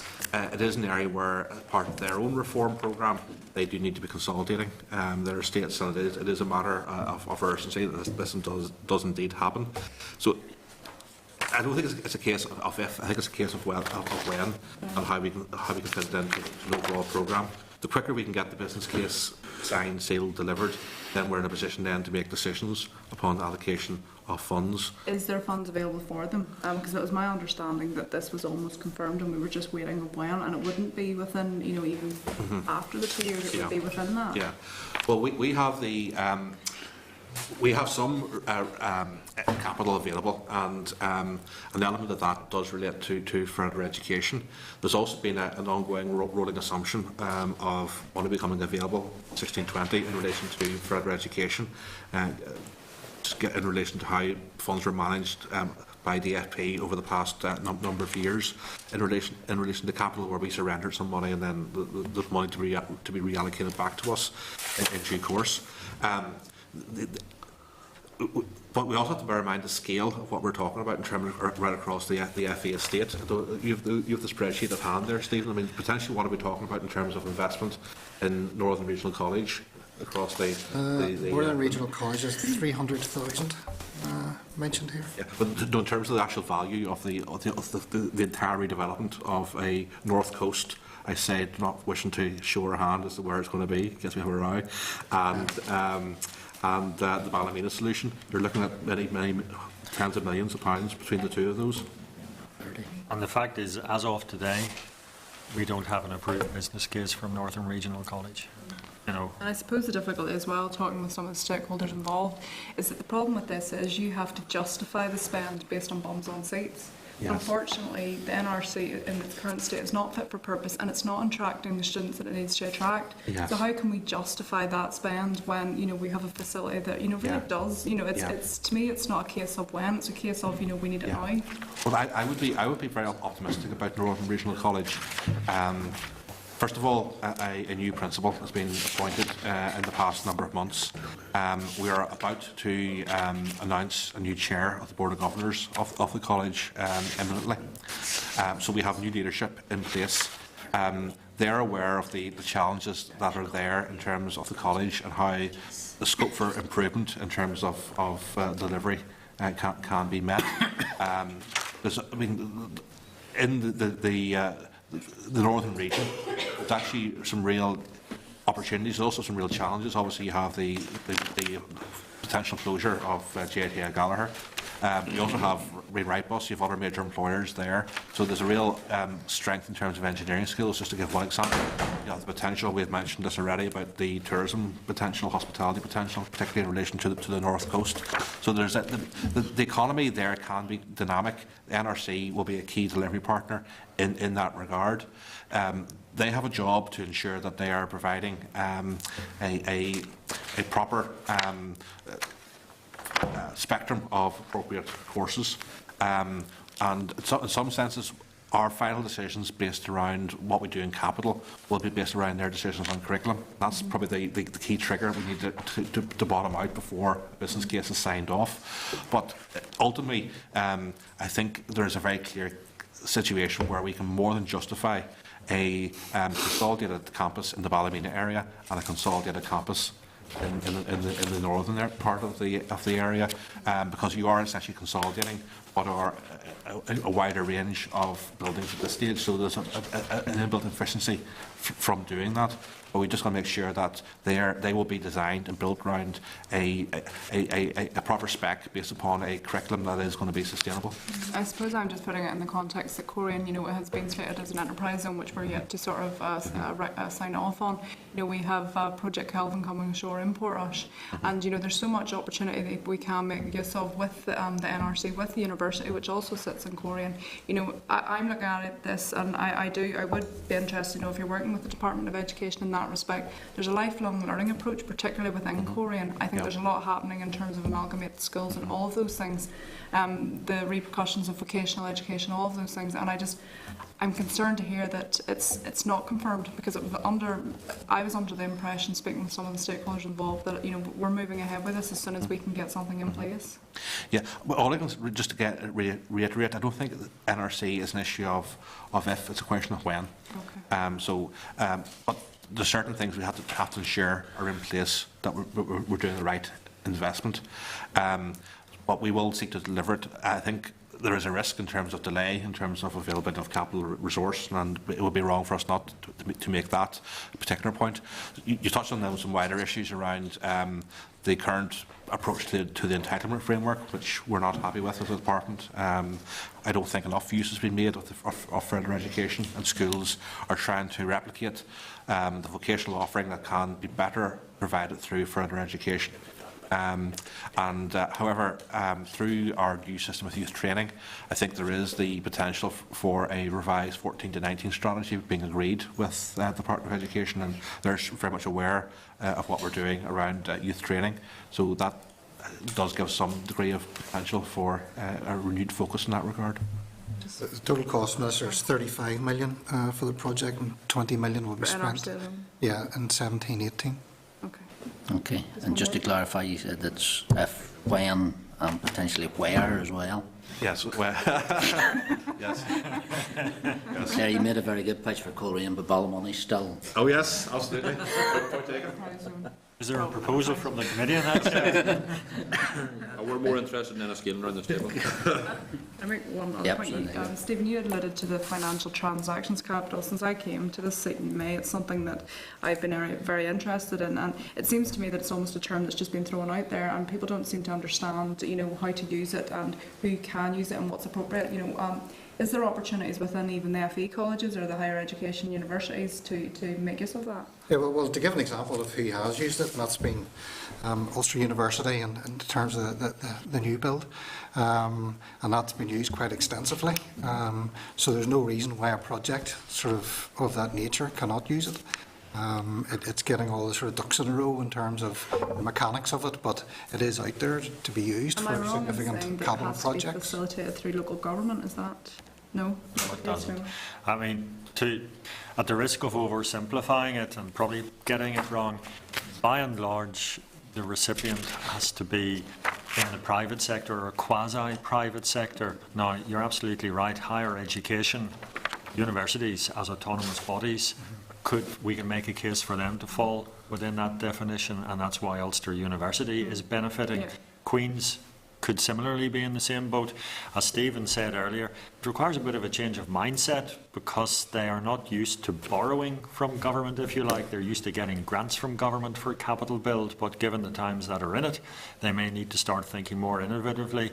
Further education is probably more difficult. Our colleges are classified as non-departmental public bodies, bit of jargon, but it kind of sucks them in to the public sector very, very squarely. So I'm not too sure they would be eligible to benefit from financial transactions capital at all. And how, as a department, are you encouraging sort of even universities to make use of that? Well, we were very successful with Ulster University, obviously, and they had planned to borrow from the financial markets to facilitate their North Belfast campus. So this was actually cheaper money for them. So it wasn't very difficult to persuade them, but it was good to be able to do it. We now have to sell the case to Queen's University, and that's part of the conversation that the Minister referenced earlier. We are talking to them about all measures and means to do things better. Yeah, okay. Minister, just finally, we have a presentation coming up after you go from graduating to success and access to success. Now, one of the points in that actually states the current upcoming budgetary pressures is extremely likely to result in some strategy projects or elements of projects not being implemented, with the consequences that the strategy is not fully implemented. When will we stop seeing clauses like that in departmental briefings? When will you actually be able to tell us what strategies you're going forward with? Well, that strategy stands, and the issue is to what extent delivery will be compromised from budget cuts. And at present, you will see some maybe indicators that are either green or amber becoming reds in the next iterations of that strategy. That's the reality in which we're operating. We are seeking to endeavour to fulfil all of the components in that regard. The similar nature, I mean, the apprenticeship strategy is something that we're given priority to, and we're committed to delivering that. Youth training system, it's all go on that as well. On the back of the consultation, we will seek to very quickly reach conclusions on the final policy design and press on with implementation. What I would stress in terms of the strategies, I mean, at times the committee have maybe been a little bit critical of the fact that we've been this plethora of strategies at times. However, it's important to bear in mind as to why we do strategies. Strategies give a discipline to policy, and they also give a framework around funding decisions and how they can be made. So the fact that we have strategies allows us to have a much more structured and, dare I say, strategic approach to how we can invest in funds. For example, the fact that we are developing a further education strategy, which the committee will be briefed on very soon, hopefully, even in draft form, allows us to have a structure as to how we engage with the FE sector around what our priorities. They will come to us, Minister, what are the most important things for us to be spending our money on? In the absence of a strategy, it's a bit of a free-for-all and becomes chaotic. So whereas there may well be some compromising of our ability to deliver strategies, the fact that we have them allows us an advantage in having a more disciplined approach to how we manage our budget. Do you have an established hierarchy of those strategies? Well, we have the document called Structured for Success, which has been circulated, and I think it would be useful actually for us to update that and circulate it again to the committee, which shows how the strategies all interact. But I suppose the overarching strategy is the skills strategy, which sets the skills targets for the economy, and that's what the different elements are feeding into. I wouldn't wish to create a hierarchy between them because they're all doing different things and looking at different aspects of the skills spectrum. Okay. Minister.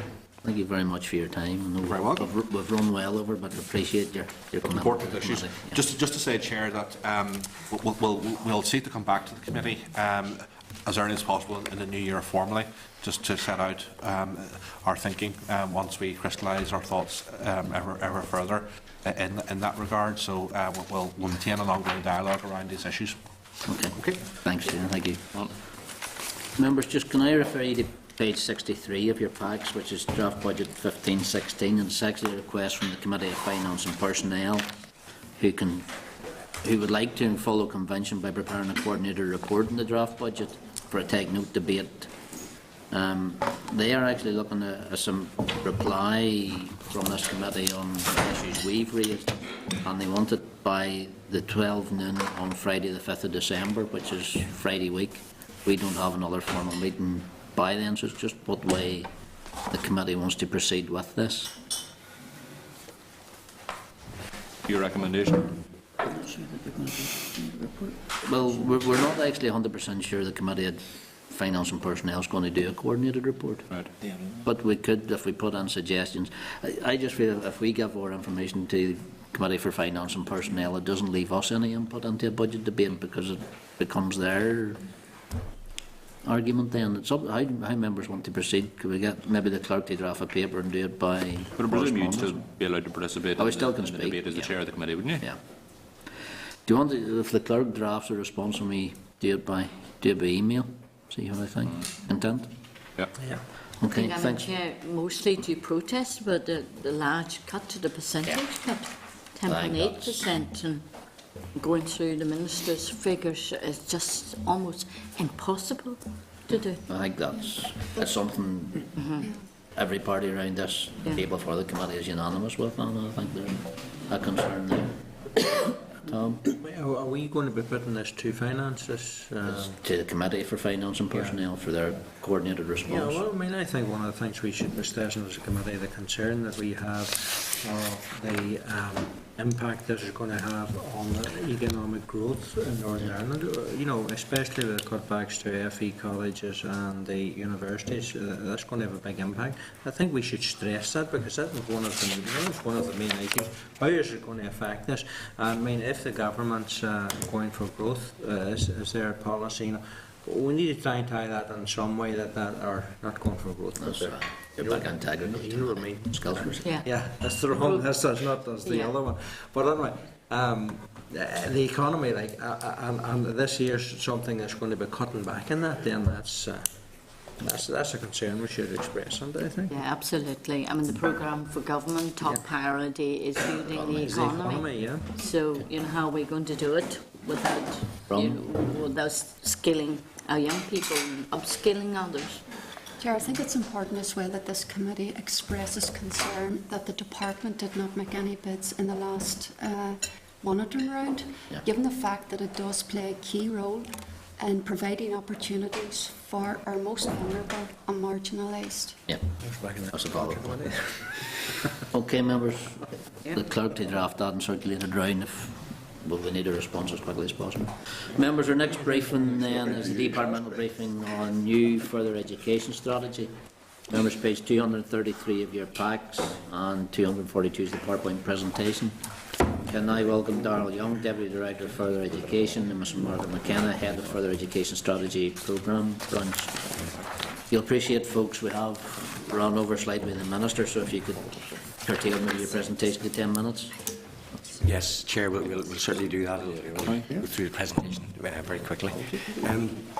Thank you for the opportunity to present the update. We did, I think, come to the committee earlier this year to alert you to the fact that we were producing a new FE strategy, and this is an opportunity just to give you an update on what the current thinking is and how we've developed.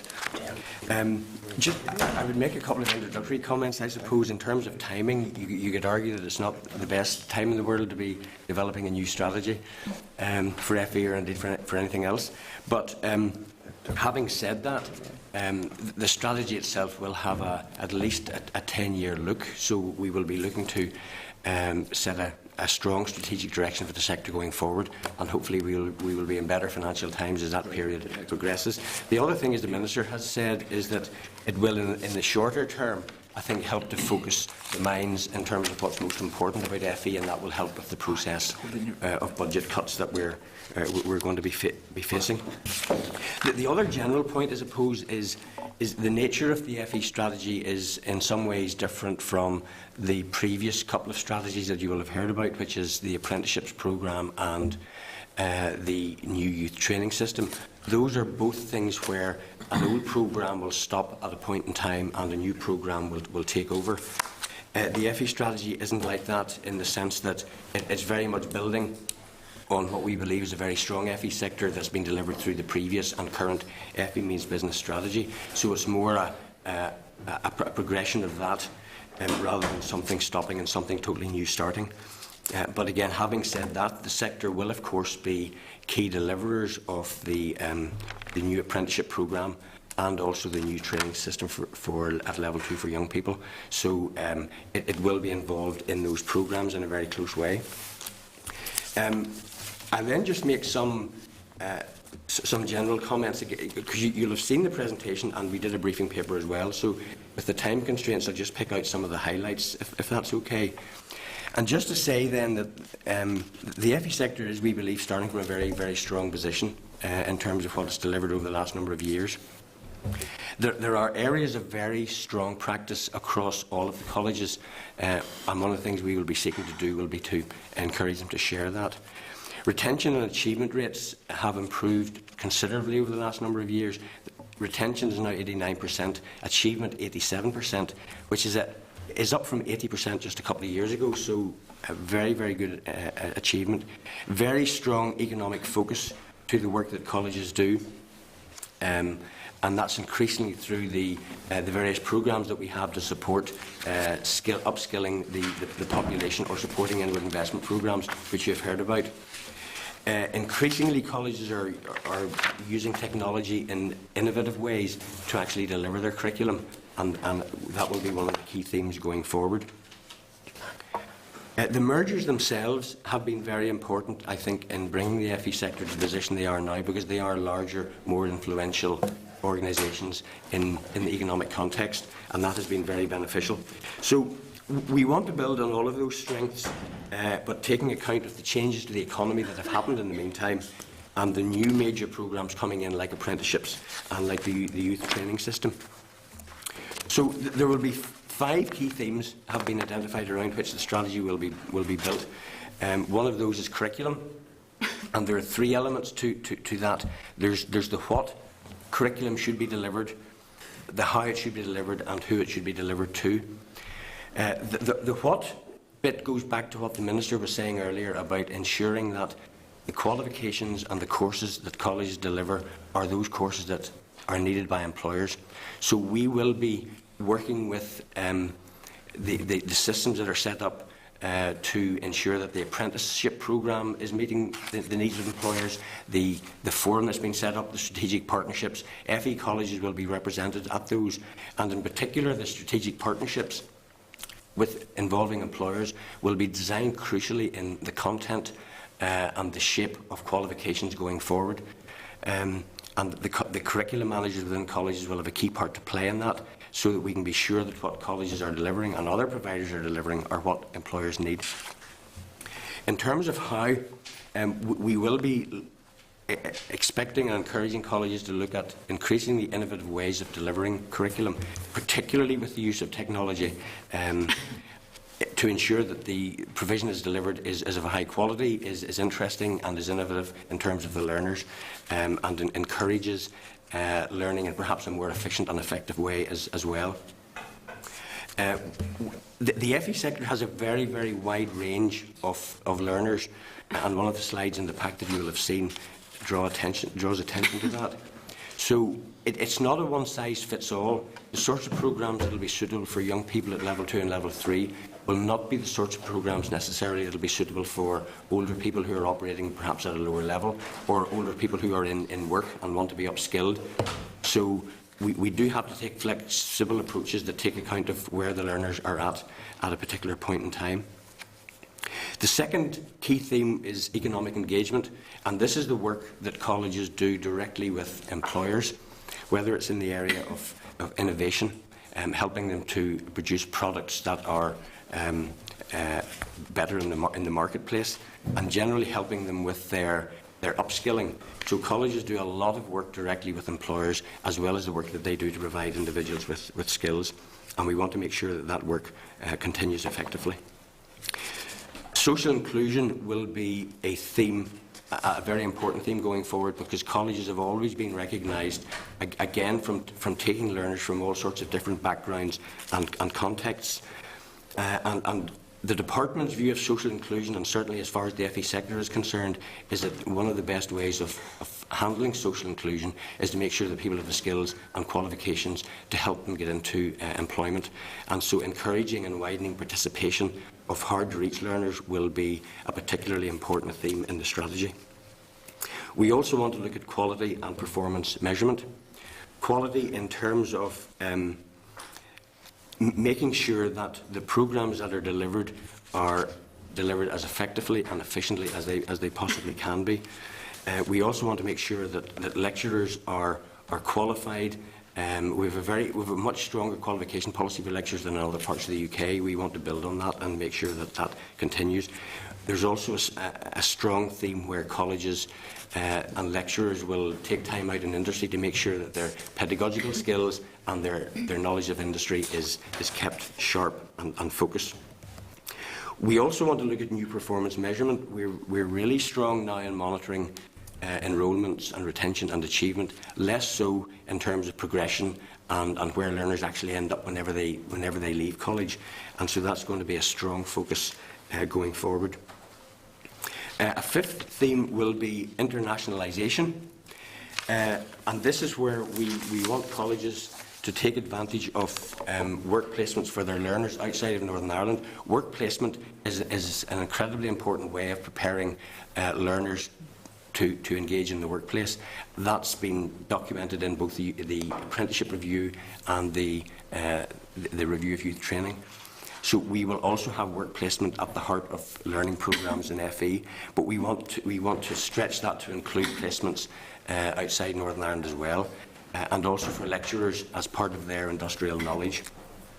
We also want, when the time is right, to encourage colleges to start perhaps earning more from delivering or selling their services abroad. Now, that's quite a tricky area at the moment, but we do want to develop policy in that area so that colleges can start to supplement their income from what they get from the department, from other sources of revenue.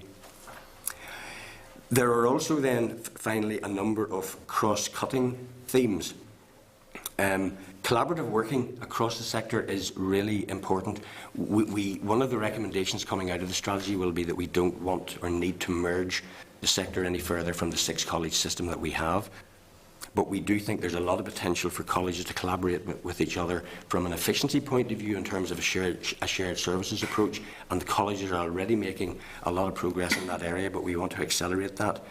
And possibly even more importantly, to share with each other the best practice that they currently have in curriculum design and delivery and in work with employers, the use of technology. We want to make sure the best practice across the network is captured and used by all. Another cross-cutting theme will be funding. We do need to review the funding model once we've agreed what the strategic direction is going forward, so that we can be sure that the funding model is actually coming in behind, supporting and rewarding colleges for delivering the new strategic direction. The image of the sector, we think, is important as well. We need to make sure that whether it's learners, parents, schools, other stakeholders who have an influence in sending learners into FE are aware of the sort of work that FE colleges do. So we think there's a strong image piece. So those cross-cutting themes will be developed as we develop the rest of the strategy. The other thing I would say is that the strategy will be very, very strongly evidence-based. The two recent strategies you have seen, apprenticeships and youth training, heavily evidence-based. I'll pass across to Margaret shortly just to say something about the evidence base, but that really is an important aspect. But before I do that, just to say that the consultation document we will be producing, we aim to produce it for publication early in the new year, hopefully sometime in January. We don't want it just to be a consultation with 40-odd recommendations, and there probably will be something around 40 recommendations in it. But we want to use it to take the opportunity to showcase what the FE sector is already doing, and is already doing to an extremely high level. And so that will be a part of the document that we produce. So just finally, Chair, I'll pass across to Margaret, who's just going to say a little bit about the nature of the evidence gathering that we've been doing to date. Okay. Thank you. Just in support of the new strategy, then we've developed a substantial underlying evidence base for the strategy, and basically that's setting out the economic and social context and summarising relevant research and statistical evidence. We've carried out a review of key literature sources from local and international experts in further education. We've had meetings with various range of stakeholders within the further education sector department, and we'll be carrying out further ones with learners and employers. And we have looked at research from other reviews, such as the apprenticeships and review of youth training, which have taken place. They did carry out a lot of study visits, so we've also looked at information they have gathered. Darrell mentioned earlier, in addition to the above, then we're looking in detail at the 6 colleges now and what they're currently doing in respect of all of the areas, the 5 thematic areas. We're currently working then now on pulling all of this together into this evidence doc, which will be very, very heavily evidence-based, into a consultation document, and that will form the basis of that. And as Darrell says, it's the work that they're doing in the further education colleges at the minute, and what we have looked at in the evidence, both internationally, our colleges are at the minute well up there. There is nothing new across all of the evidence that we've looked at that has come out. As Darrell said earlier, it'll just be the shared services and maybe more collaboration in the areas where they would specialise in. There is then, similar to the other reviews, a traditional policy strategy approach, which will be, as I said, evidence-based, stakeholder engagement, and the strategy document then will go out to public consultation, hopefully in January. Following that, then there will be an implementation plan and implementation then of the various projects that will come out after the consultation. Okay. Thank you. Right, thanks.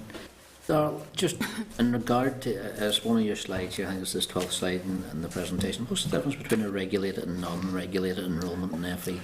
A regulated qualification is one that leads, a regulated enrolment is one that actually leads to a qualification. So it could be a QCF qualification, or it could be an A-level or a GCSE. A non-regulated, it's another way. It's normally recreational or hobby and leisure type provision, which doesn't lead to a qualification at the end of it. Right. Are those fee paying? They are. The colleges would levy a fee for recreational provision, but it also is subsidised by the department through the funding model.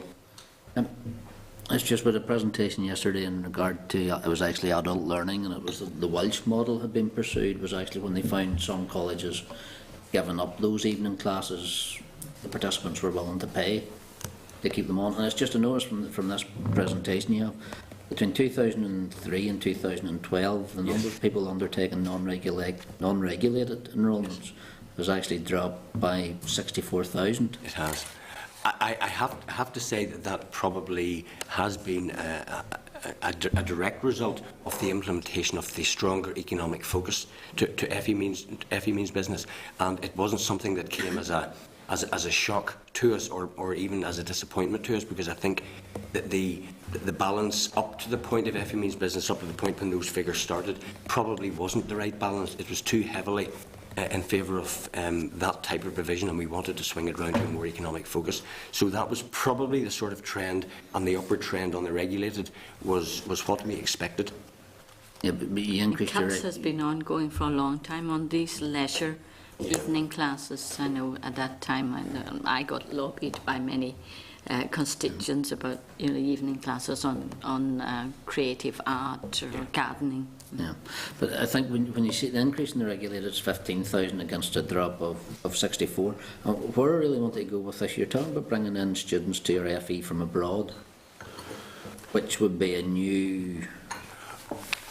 Not necessarily bringing them in from abroad to enrol in a course. It's more giving student exchanges the opportunity for placements into our college, and then perhaps some of our students being placed out in colleges through a partnership arrangement. So it's more that to gain experience rather than becoming full-time enrollment. Sorry, I picked you up wrong. I was thought that you were looking for students to come up and actually increase the income base of the college. No, that wouldn't be one of the strong things. The FE college would be different from universities in that respect, and there wouldn't be the same potential in college. Just thought it was you have a slide here. It's slide 5, I think, the new FE strategy, so the jigsaw blocks. Oh yes. And you have values against the different provisions, essential skills, and you have costs, I assume, against the number of participants.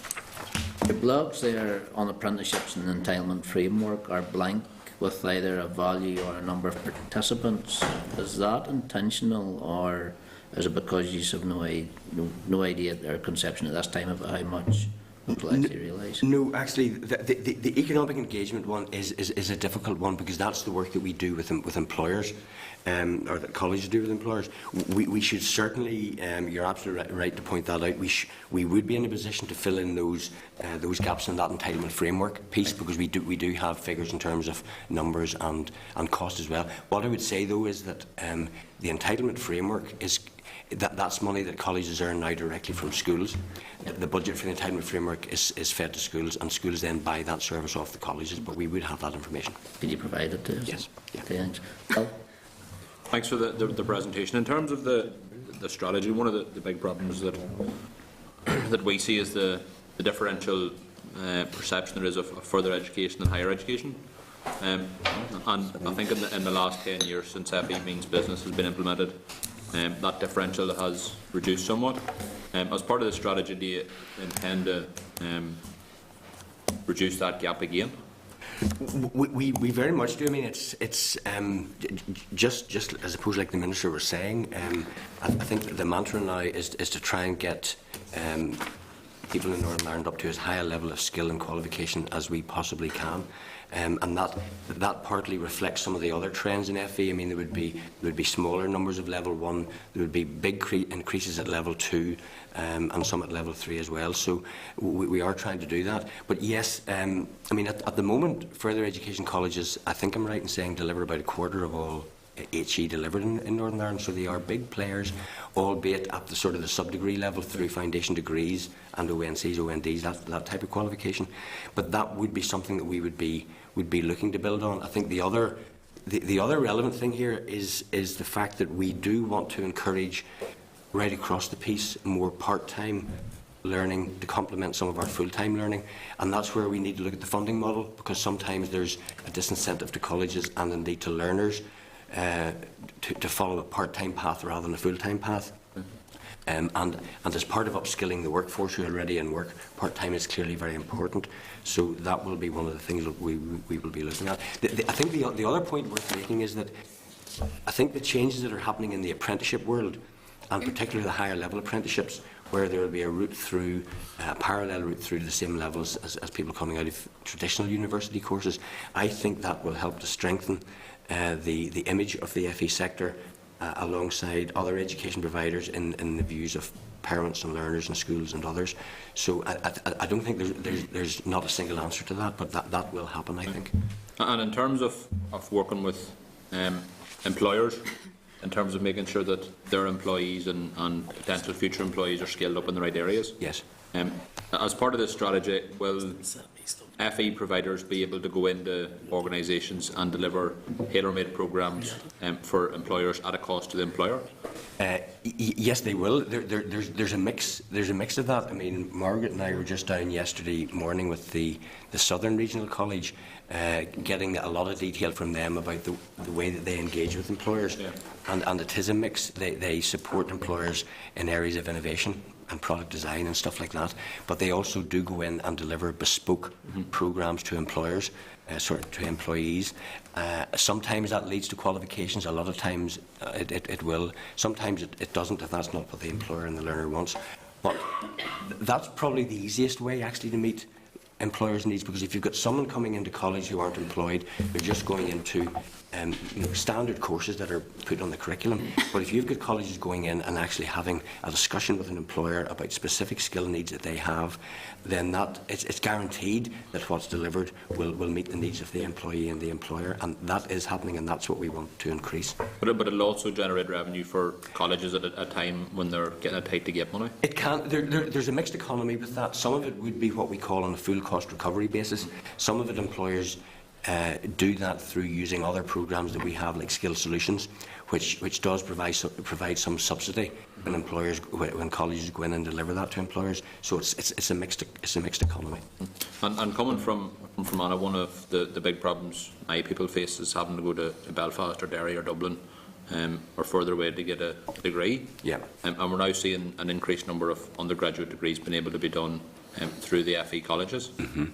As part of the strategy, how do you intend to expand the range of undergraduate degrees that can be done completely through the FE colleges without somebody having to travel 100 miles and completely move where they live?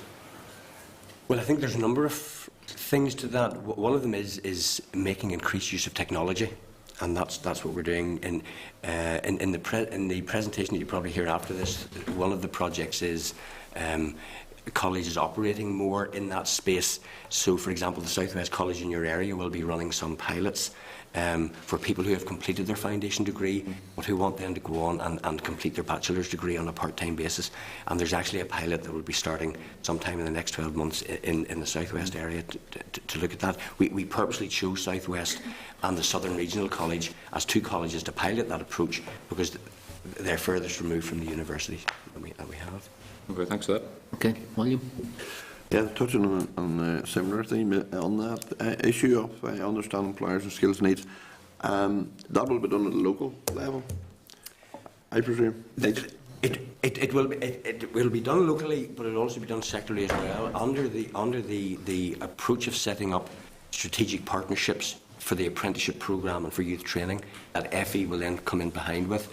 That will actually be done on a sectoral basis. Whether it's engineering or construction or whatever it happens to be. And the representatives will be expected to represent their sectors. But then in behind that, you do have the colleges going in, working on a day-to-day basis with the employers in their areas. So it's a sort of a dual approach, if you like. Well, I think that's very important, because, I mean, young people won't have to travel 30, 40 miles to get a job. So, I had one engineering firm in my area that I met with recently, and they just could not get welders. And they had to source welders from Poland, actually. So it's important that local, yes, at that local level, that's taken on board. Yes, I mean, I was aware that welding had been a particular issue, and I think there are a number of issues underway now to try and look at that and deal with that. Okay. Okay, thank you, William. Anna? Thank you, Chair. The Chair, I think, asked you about internationalisation, and you said it's not really making money.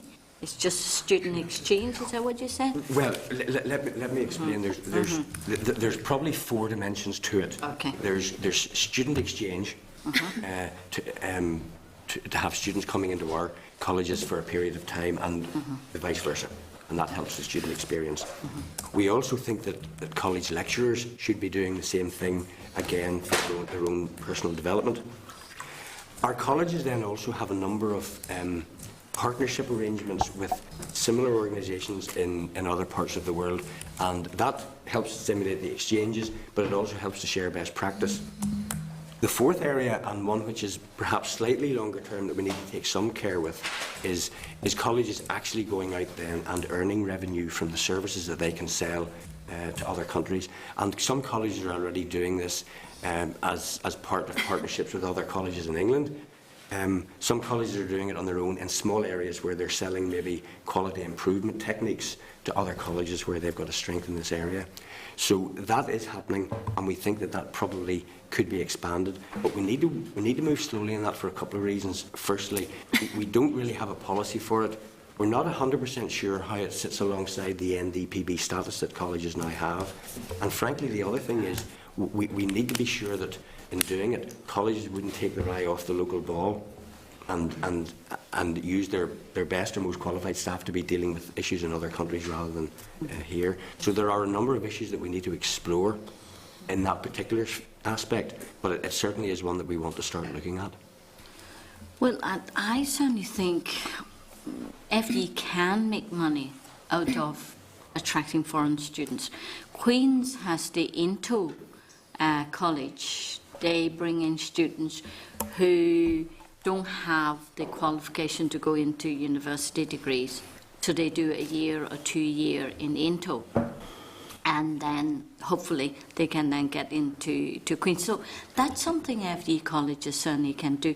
Most of it is improving their English language. Yes, yes. And I know now FE colleges do a lot of ESO teaching. Yes. But that's for local students, for like asylum seekers, for new immigrants. Yeah. But certainly, I mean, could we not tailor that and attract foreign students and say, if you do this, you may be able to go to one of our 2 universities? I mean, we couldn't rule that out, particularly for learning at higher levels. You know, the HE and FE provision that the colleges deliver, there may be an opportunity for that. I suppose it's just the practicalities that outside of HE and FE, colleges tend to be delivering 1 and 2 year courses for people who are quite largely maybe in the 16 to 19-year-old age group.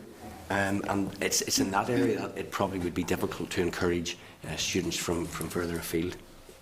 But there probably is some potential at those higher levels. Yeah. Okay, thanks, Anna. Claire? Thanks, Chair.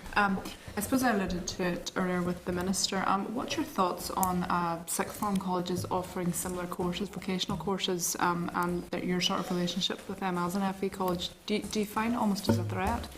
Because, you know, my understanding of this is that justifying these courses will be bums on seat, like I mentioned, but if these students are choosing to stay on at sixth form and, you know, they're being offered similar environment as what they would get at an FE college, just your thoughts on that? Yes.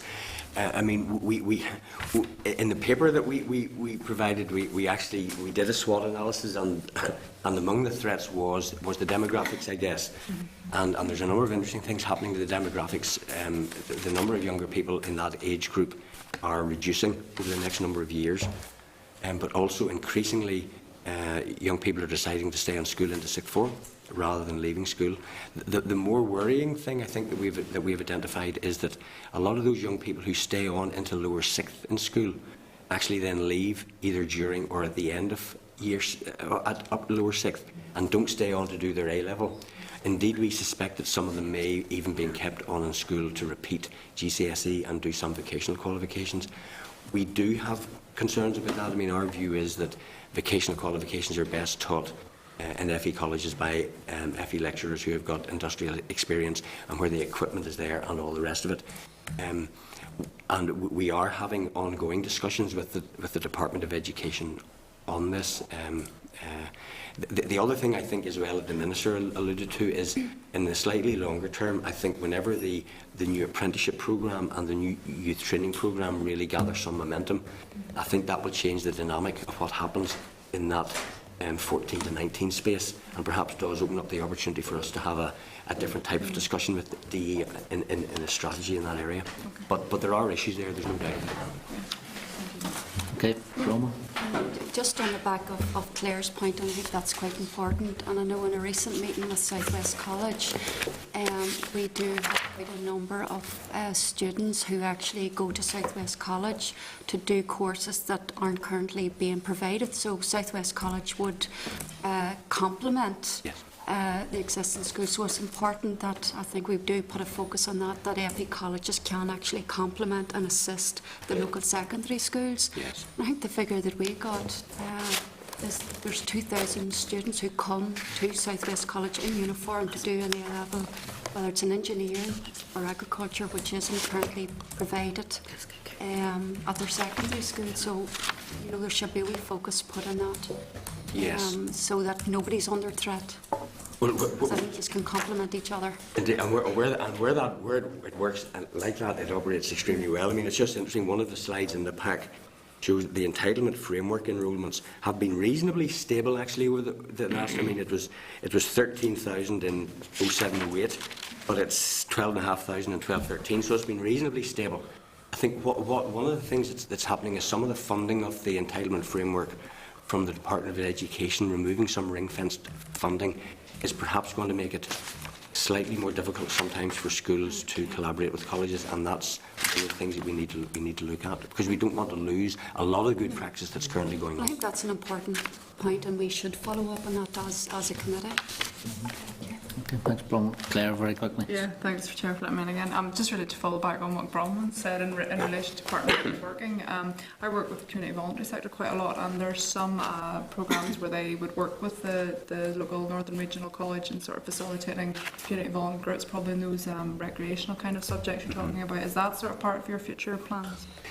Yes, I think one of the things that we will be looking at, I think, is innovative ways to deliver some of the perhaps lower level provision or the provision for harder to reach learners, to see whether or not we've got the balance right between what colleges do and what other organisations do.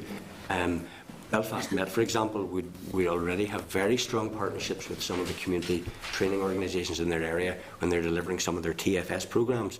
So there are good models working out there, and that's one of the areas of best practice that we want to try and look at to see if other colleges can learn lessons from each other. Okay. Okay, thanks, Claire. Okay, Donald, Margaret, thank you very much for your time. Much appreciated. Thank you very much.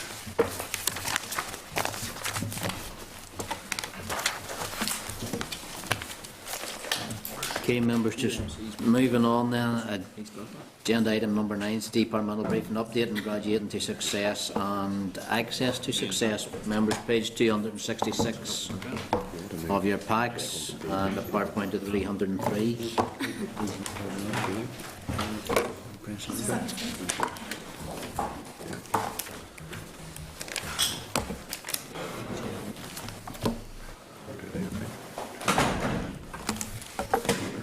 Heather, you're welcome back again. Thank you. Good along Mrs. Siam McLeave, Acting Director of Higher Education, Mr. Kieran, Head of Higher Education Widening Participation Branch, and Mr. Tim Devine, Head of Higher Education Programme Management. Heather, 10 minutes and then Yes, okay. questions. Okay. Well, we have provided you in advance with some slides which cover all the points that we plan to cover, but I think in the interests of using time efficiently, we will go to the highlights from our slides and not go through every point in detail. Appreciate that, That's Heather. your Thank you. prepared approach. So basically, my role was to introduce the two strategies. I'm the senior responsible owner for the programmes, and I have my team here with me. Shan, who's our Acting Director of Higher Education. Tim is the overall programme manager, so he's responsible for the implementation arrangements, and Kieran specifically is taking forward the Access to Success strategy. We have brought the two together under the one set of programme management arrangements in order to be efficient and effective. So I'm going to hand over shortly to Shan, who's going to do the highlights of where we've got to from where we started, and then we'll home in on key achievements. Tim's going to take us through some of the key achievements on the graduating to success, and then Kieran's going to cover the key achievements on the access to success. Okay, so I'll hand over now to Shan. Thanks, Heather. So just to give you a very quick overview, the Minister talked earlier about the skills strategy and the need to increase the higher level skills within the workforce, and our universities obviously have a vital role to play. However, the universities aren't just about skills. They have established a strong research base which is internationally recognised, with the last research assessment exercise highlighting a world-class performance in a number of areas. The strategy Graduating Success was published in 2012, and it brings together the research and skills elements along with the third mission of knowledge transfer, and in doing so it sets out a vision for the sector. The vision is that the sector is vibrant and of international calibre, pursues excellent teaching and research, which plays a pivotal role in the development of a modern, sustainable, knowledge-based economy, which supports a confident shared society and which recognises and values diversity. But our universities should also be open to all that can benefit from them. And as such, then the Minister launched the widening participation strategy in late 2012 to help address the multiple disadvantage being experienced by Battlefield students. As Heather said, these strategies are being implemented together through 20 distinct projects. These 20 projects cover 4 guiding principles on which both strategies are based. The first is the responsiveness of the sector to the needs of the economy. The second is the delivery of a high-quality learning experience. Thirdly, improving accessibility to higher education. And then lastly, providing a flexible lifelong learning environment. In terms of the implementation arrangements, you have a slide there that sets out the chain. Essentially, the projects are overseen using standard programme management techniques, as highlighted in the slide. Essentially, there's a governance chain from the individual programme manager or project managers up to an overarching implementation team, which then reports to the Minister. External stakeholders form an important part of that structure and include the universities, colleges NI, institute of directors, CBI, the NUS and NICFA. I'd like to pass now over to Tim. He'll give us some of the key achievements to date.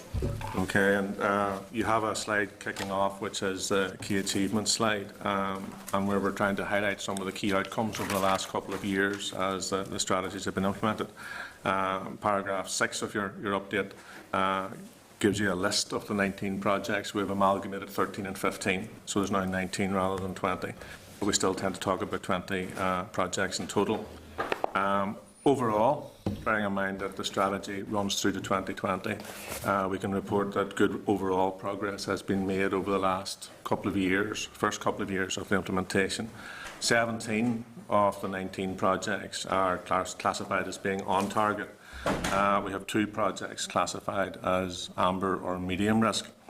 And I think you can see in the report that we've provided for you that we would expect that classification to revert to green, hopefully in the next reporting period, because we've taken some mitigating actions.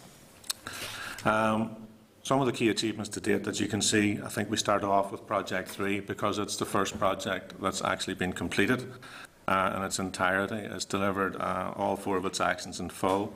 And I'll come back later on to focus in on Project 3 in a little bit more detail. Project 1 focused on increasing the number of learners undertaking higher education courses in economically relevant subject. It's seen nearly 900 additional STEM places taken up, and with funding for 700 more in 15-16. So subject to STEM places being protected through the budget cuts, and we've heard quite a bit about the potential budget cuts this morning, we would see nearly 1,600 additional funded places by the end of the next academic year. Again, through Project 1, universities have also submitted proposals for rebalancing the profile of their courses so that the qualifications that they offer more closely resemble and reflect the needs of the economy. The Department established an agreed defined set of courses that are economically relevant within narrow STEM.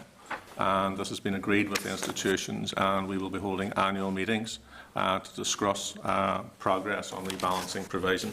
It takes some time, obviously, for institutions to change the content of courses and structure of courses, since most of them last somewhere around 3 years. So there's quite a turnover period in terms of changing the direction of travel. In terms of the next slide, in relation to Project 2, World Leading Research and Development, research funding has benefited from an extra $3 million in support for STEM and other areas of wider economic relevance. And although on Project 2, in terms of long-term targets of university, significantly increasing their drawdown of European funds by 2020, all 7 Northern Ireland contact point roles to be supported within the DEL DETI Higher Education EU Support Fund have now been filled. And these are people who will assist businesses and the institutions to put bids in for EU funding. So it's quite significant that we've managed to fill all those posts.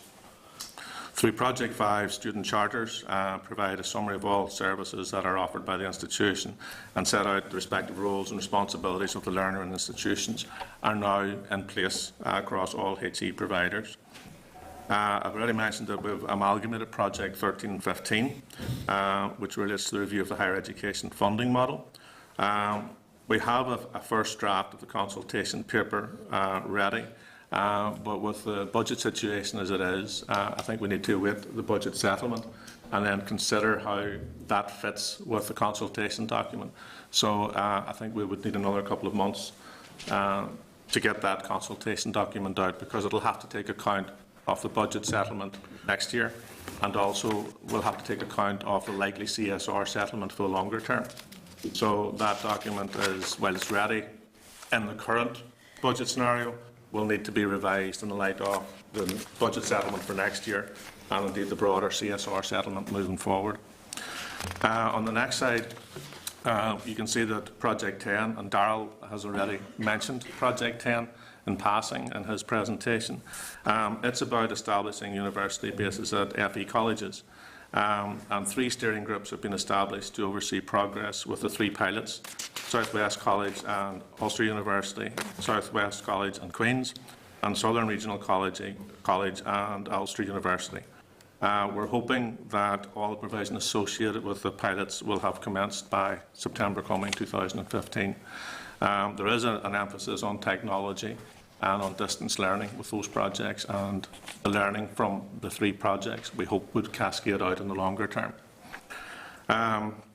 Under Project 11, Cross-Border Cooperation, the higher education institutions have provided returns outlining the current and proposed cross-border cooperation in teaching and learning and in research and innovation.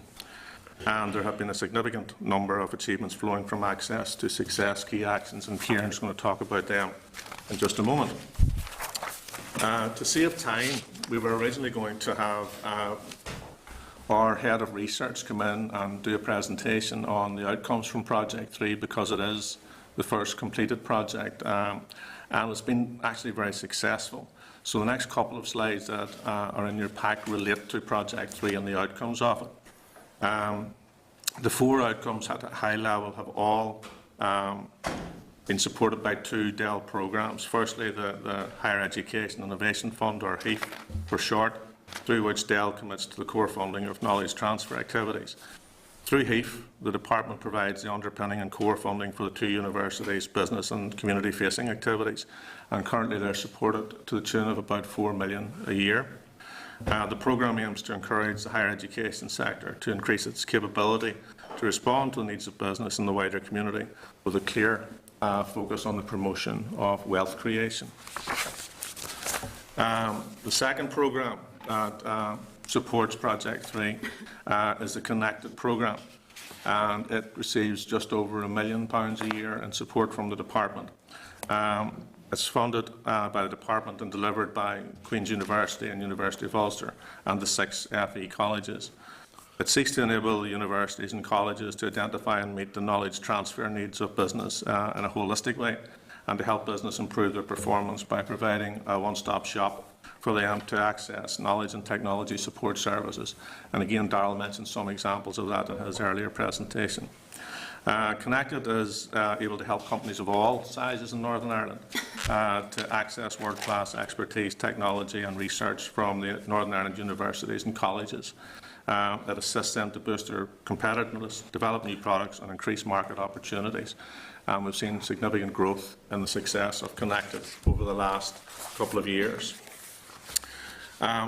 All the targets, to save time I won't go into all of them, but on your slides you can see that not only have targets been met, but in most cases they've been significantly exceeded. The work, we have some case studies if you'd like to hear them, but I'll wait for you to ask if you'd like to hear them rather than read them out to you. What I would say is that the interactions by the universities and colleges have provided significant benefits to the Northern Ireland economy, not only to existing large companies, but to quite a few and a significant number of SMEs. And we're seeing about half of the projects supported being with new business and new SMEs. So I think that's quite a significant development. And in relation to Project 3 moving forward, since it's now completed, it's now been mainstreamed. So the project, we're not going to run a Project 3A or Project 3B. The project has been mainstreamed, and the 2 programmes are being supported. And we recently launched Connected 3 last month. I think the committee was invited to the launch of that. Minister Farrelly launched it, but I think there was a clash in diaries and you were unable to attend. So Project 3 is now completed. We're quite pleased with that. We've given ourselves a gold star. But the context now also is that part of my role is to manage all the projects in terms of gathering up the information. We have highlighted that we are moving into a difficult budgetary period. A lot of the projects actually don't require significant financial support. They do require support from the institutions in terms of human resource and support from the department in terms of human resource. So when the budget settlement is known in January, we'll be looking to see if there's significant impact on the projects moving forward or not. So I'll finish there and pass over to Kieran. Okay, thank you.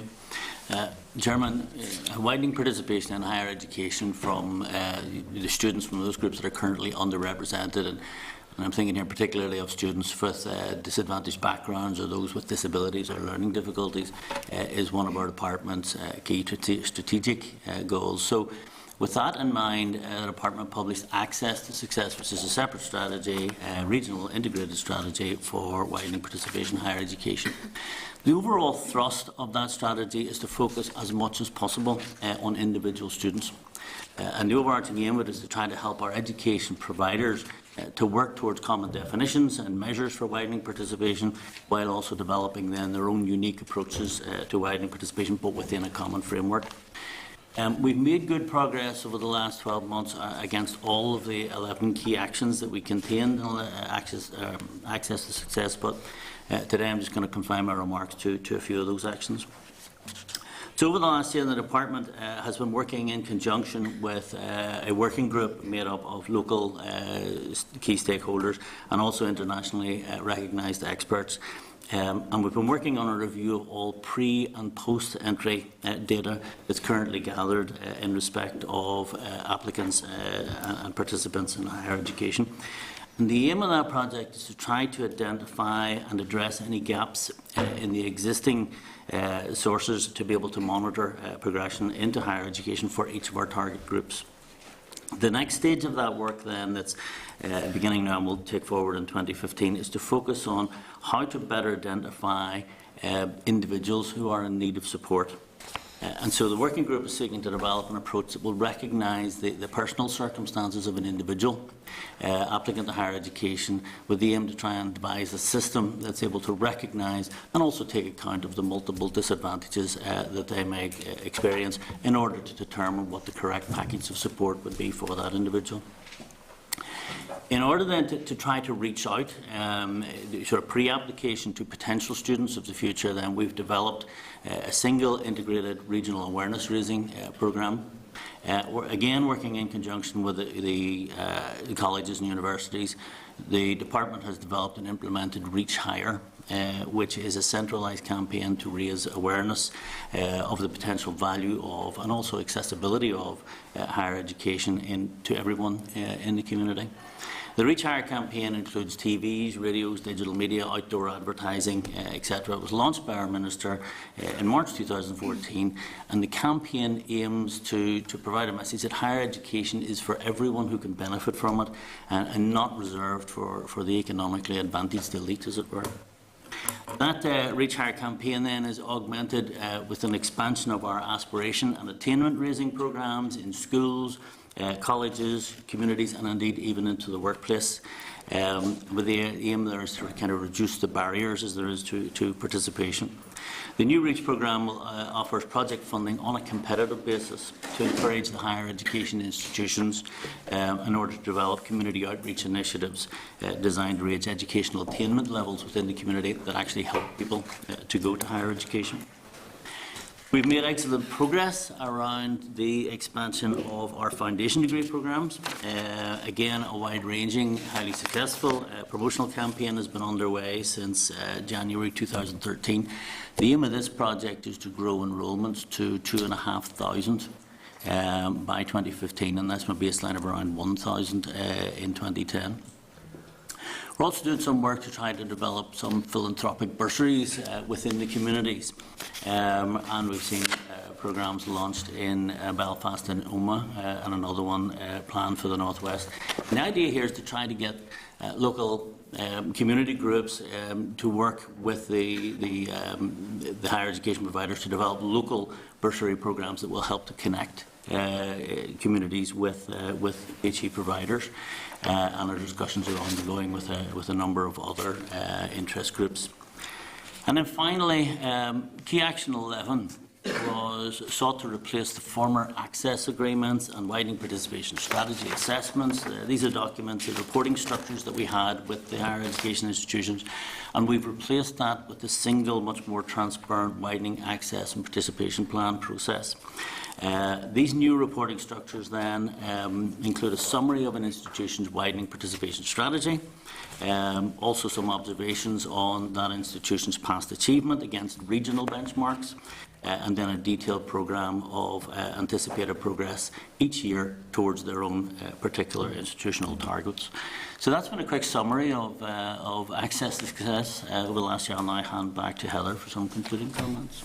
Okay, so overall, I think you could agree that we've made good progress, given that this strategy spans from 2013 to 2020.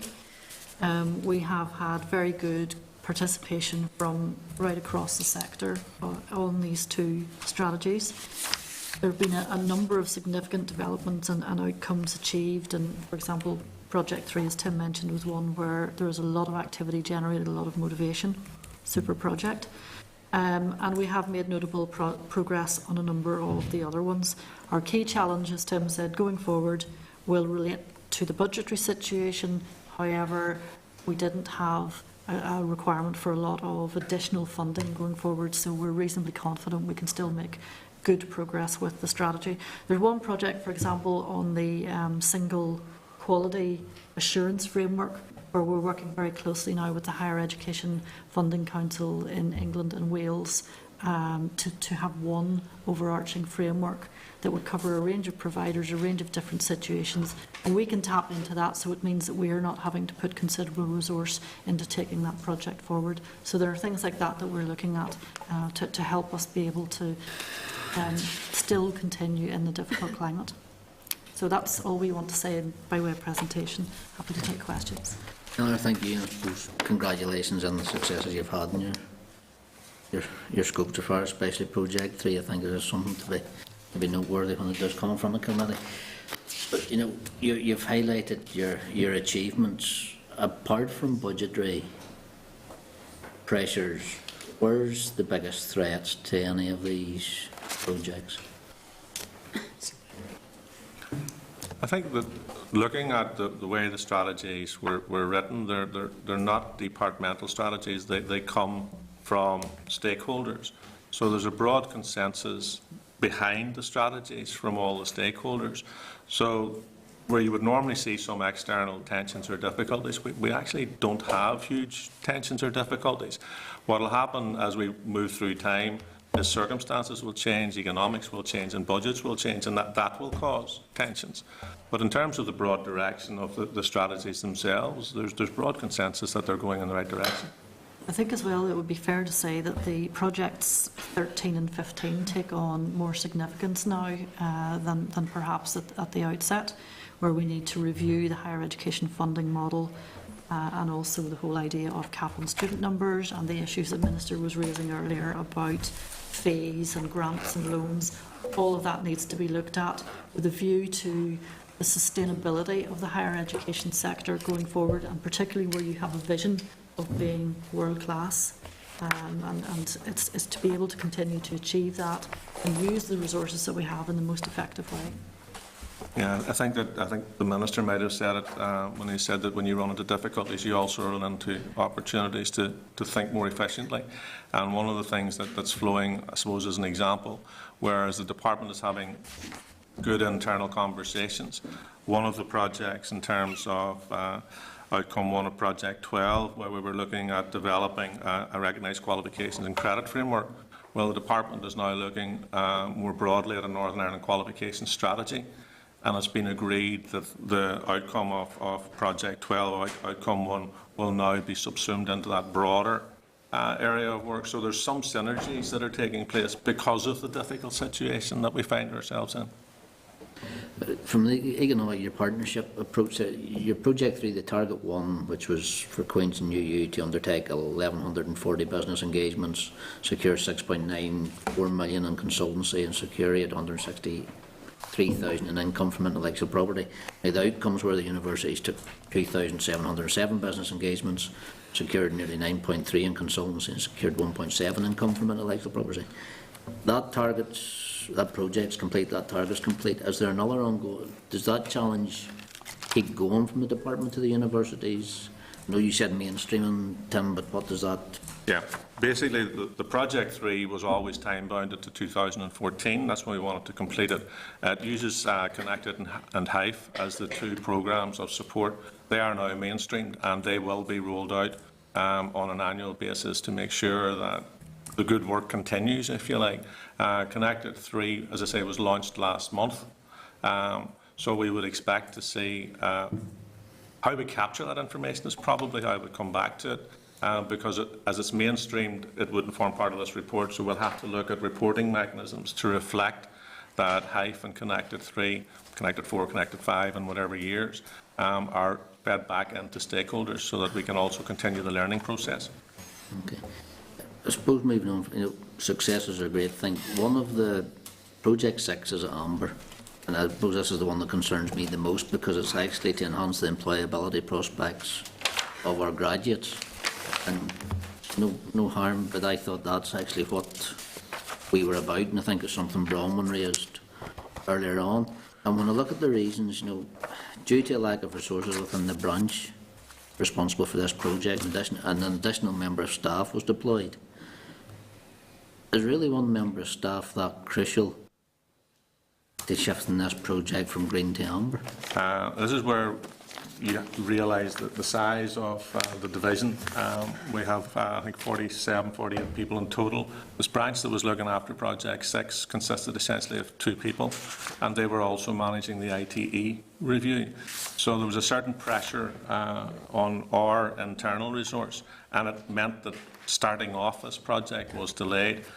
And from my perspective as programme manager, when this went amber, it temporarily went red.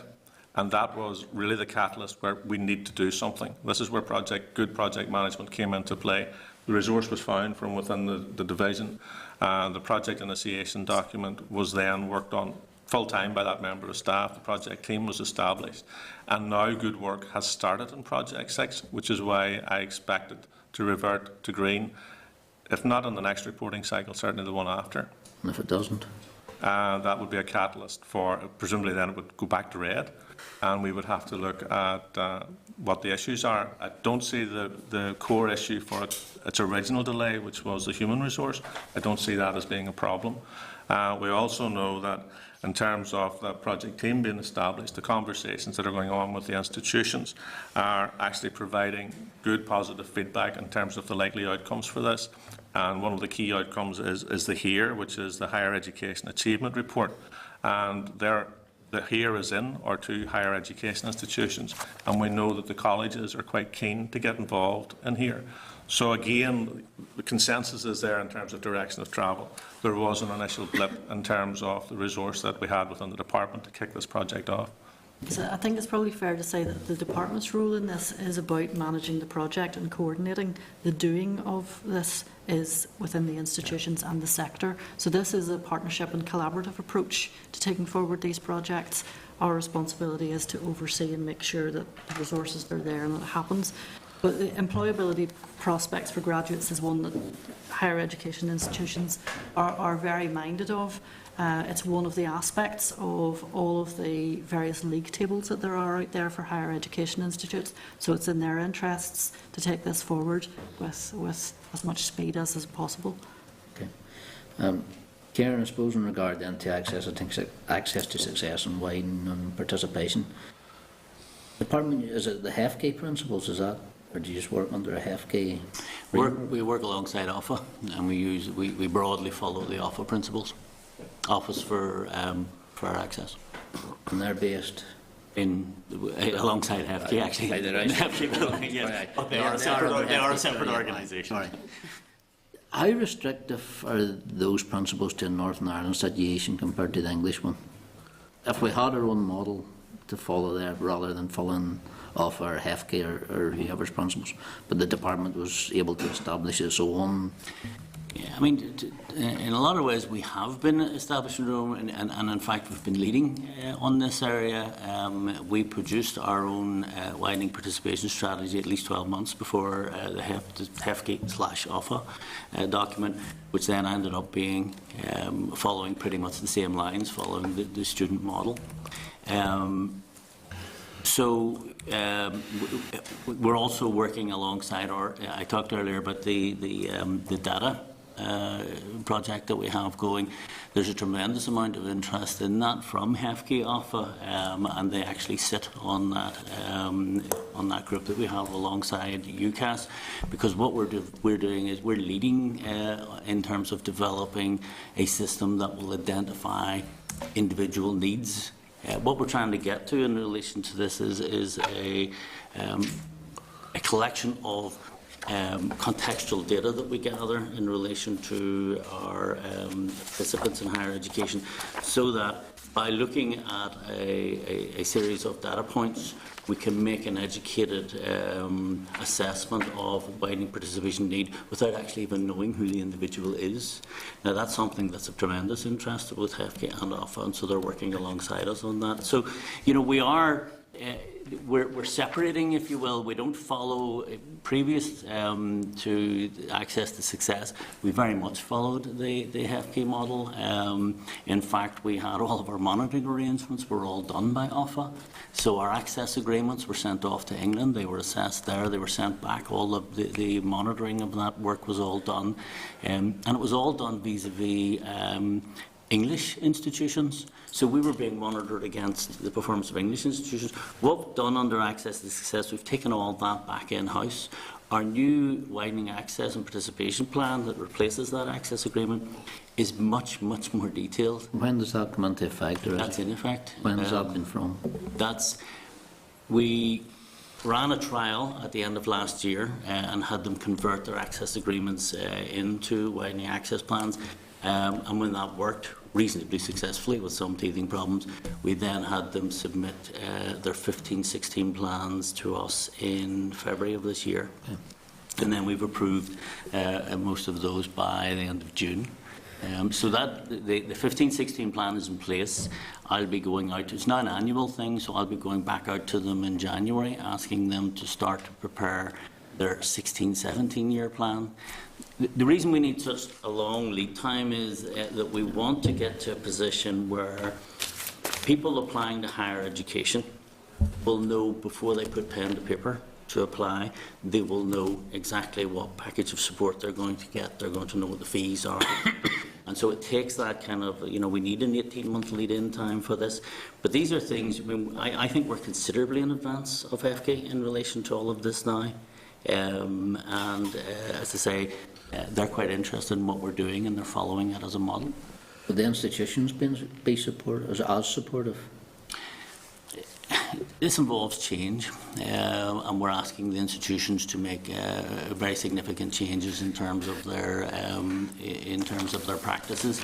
And funny, I was just thinking through when you asked earlier on what some of the biggest challenges. On my side, the biggest challenge is bringing people with me. We are asking the Institute, there's a lot more work in doing a widening access plan than there ever was in doing an access agreement. And so we've staggered our projects a little bit. For example, the development of the bursaries, we've been doing some work around that, but we haven't been pushing it. We're doing some work around more uniform approaches towards routes of exceptional application to higher education, but again, I've been kind of back burner of that and sort of taking that quite slowly, because the whole WAP process, the widening access process, was a big issue and a lot of work. We're now past that. That's accepted. Every single institution that came in said it was a lot more work, but it was worth it. And that's without exception and without being prompted. They came in and said, look, this was difficult, this was not easy, but we actually have got a better idea what it is we're supposed to be doing. The two universities actually changed where they house widening participation, as it were, within their overall structures. And they've both now moved the widening participation much more closely to the admissions side. and away from the kind of broader sense of student support. So it's about bringing people with us. We have to. It's the nature of it. It's not a fast process. But then, having said that, the timescales that we're working to are quite long as well. So I think we've made very good progress. I'm particularly pleased with the widening access participation plan process. I'm glad it's bedded in the way it has. I'm glad the institutions were as positive in the end. They weren't terribly happy doing it, but I'm glad they were positive in the end. So, no, I think I'm comfortable with our position in relation to HEFCE. Could you provide us maybe some information on that? Just how the changes have affected numbers, participants, things like that? We have a quite a good record in terms of participation in general in Northern Ireland. I don't mean now. I mean, oh, sorry, yes. February. No, sorry, I wasn't going to ask. Just not just as bad as that. Would that be possible that you could give us some sort of? Yeah, we're working now on a report on widening participation in Northern Ireland across the piece, which will give a breakdown of. Where have we been historically? What changes have we made, particularly around the widening access participation plans? Where we go in the future, some future guidance in relation to the institutions, and then we'll have some tables at the back of that, that would give the breakdown, etc. So we're working on that now. I'm not entirely clear what the timescale, but that will be within, say, the next couple of months. That's great. Okay, Bronwyn. Chair, thank you. Thank you for your presentation. And just on the back of the point that you made in terms of further research on widening access, for myself coming from Tyrone, and you're looking at Belfast, and it seems to have it all. Industry, hospitals, universities sitting on top of each other, but you have the highest rates of poverty and disadvantage. So I'm assuming that you will drill down on why we have the highest rates of poverty and disadvantage in Belfast, given, the easy access that you have to universities and FE colleges. So I'd ask you to consider that. But just say that there is work ongoing on that, and one of the things that we've done, which again is a change from what happens across the water, we've agreed with the institutions that they can spend an element of their widening participation money actually on research. And we're encouraging them to actually do more work on research as to why their profile of participation is the way it is, and what do they need to do within their own area. So that's happening. Okay, I would like to ask, in your presentation, you've stated here that universities have submitted proposals for rebalancing the profile of their courses. So I'd like to know where those proposals are at, and when will they be implemented, and what impact will it have on other courses that's currently being delivered that don't meet the needs of the economy, given the figures that I flagged up earlier on, that 31% of the population who claim job seekers allowance are currently educated at a university level. So, as well as the rebalancing aspect, the Minister has also been making places available, extra maths and places available in STEM subjects. Those have been going into the system, but in addition, the universities are being expected to reprofile their courses. They are already doing that, and we're already doing that, and they continue to report progress to us on that issue. There's an issue again around sort of the careers information. I think the Minister mentioned as well. But the universities are aware and wish to help reprofile the courses, but it's been helped by the MASN issue. Where the Minister has been. I'm also looking at figures here that 57% of those who claim job seekers allowance are educated to A level, which is quite high. So I'm just wondering, in terms of higher level education, is that something that you have looked at? In this labour mobility report that's been carried out by the department, this research report? Really, from our point of view, I suppose the foundation degree element of the higher skills aspect would be relevant there in terms, and a lot of the colleges deliver that, and then there's progression routes onwards. So that. I think we probably need to do a lot more research. It could be that a lot of those people who are educated to A level do not wish to go on to higher education and incur levels of debt for student loans, for example, or it could be, as we said earlier, that they haven't had the appropriate careers advice at the time to make those choices. So there's a lot of factors at play here that we need to understand in a more in-depth way. Well, yeah, I think that will be important. I know that there's been a lot of focus on STEM.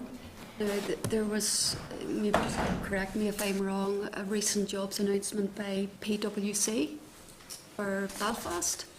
Okay, I think there were several hundred jobs going to be created. Have you done an analysis of the skills that are required for those jobs? Well, in that particular instance, we were working very closely with that firm, and when it is appropriate, when you're talking about numbers, that we put on academies, specifically providing the skills that those employers require, so that graduates from different disciplines come in and go through an intensive course, so that they come out the other end with those skills and get jobs once they've done that.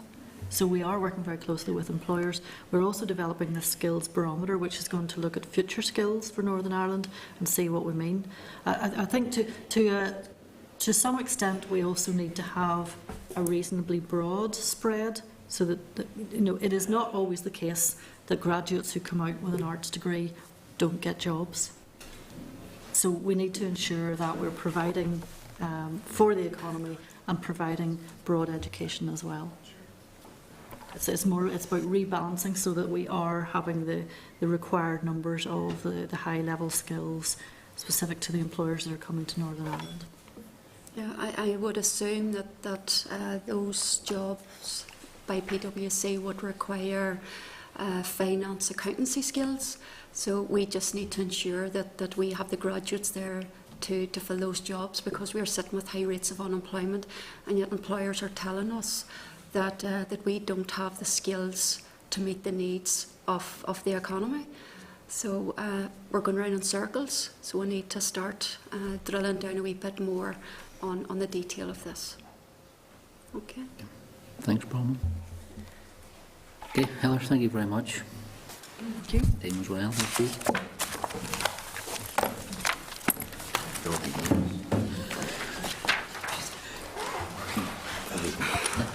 Be laid, you too much papers on your desk, right?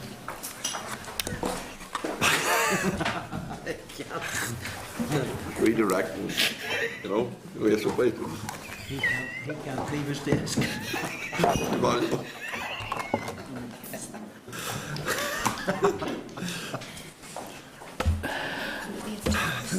out of here but two, don't worry. Members, moving on, agenda item 10, the departmental briefing, steps to success, is page 320 of your pack. Can I just welcome Mr. Brendan McCann, head of the new employment team, Mr. Paul Lynch, head of contract management review branch, and Angela Whiteside, quality improvement advisor. Colin, you leading in this, yeah? I'm not actually. No, I sat down on I thought you'd delegated everything, Brendan. 10 minutes at the very most. We are very tight for time. Yes, fine, Chair. Thank you for inviting us for the update on steps to success. My colleagues Angela and Colin will talk you through the contract management arrangements and the quality management arrangement respectively. In terms of implementation and go live, the service went live across Northern Ireland on the 20th of October. And clients are being referred to lead contractors in a phased manner through a stocks and flows plan. We have a substantial number of clients eligible for the programme, and they're being managed through our jobs and benefits offices over to the contractor, so that no one just gets a letter saying report to X lead contractor on a particular day. They're interviewed by a member of our staff before they're referred over. At the 13th of November, which was day 19 of the programme, around 2,500 clients had been referred to steps to success across the Northern Ireland area. And of those, almost 1,200 had been attached, so the lead contractors had carried out their initial engagement with them, and I think that represents some good progress. The transition arrangements and the stocks and flows plan in particular will take us about 5 months to work through until we get to steady state, which will be April, May next year. So I'll now pass over to Colin, who will give you a sense of how the department proposes to manage these contractors. Okay, thank you.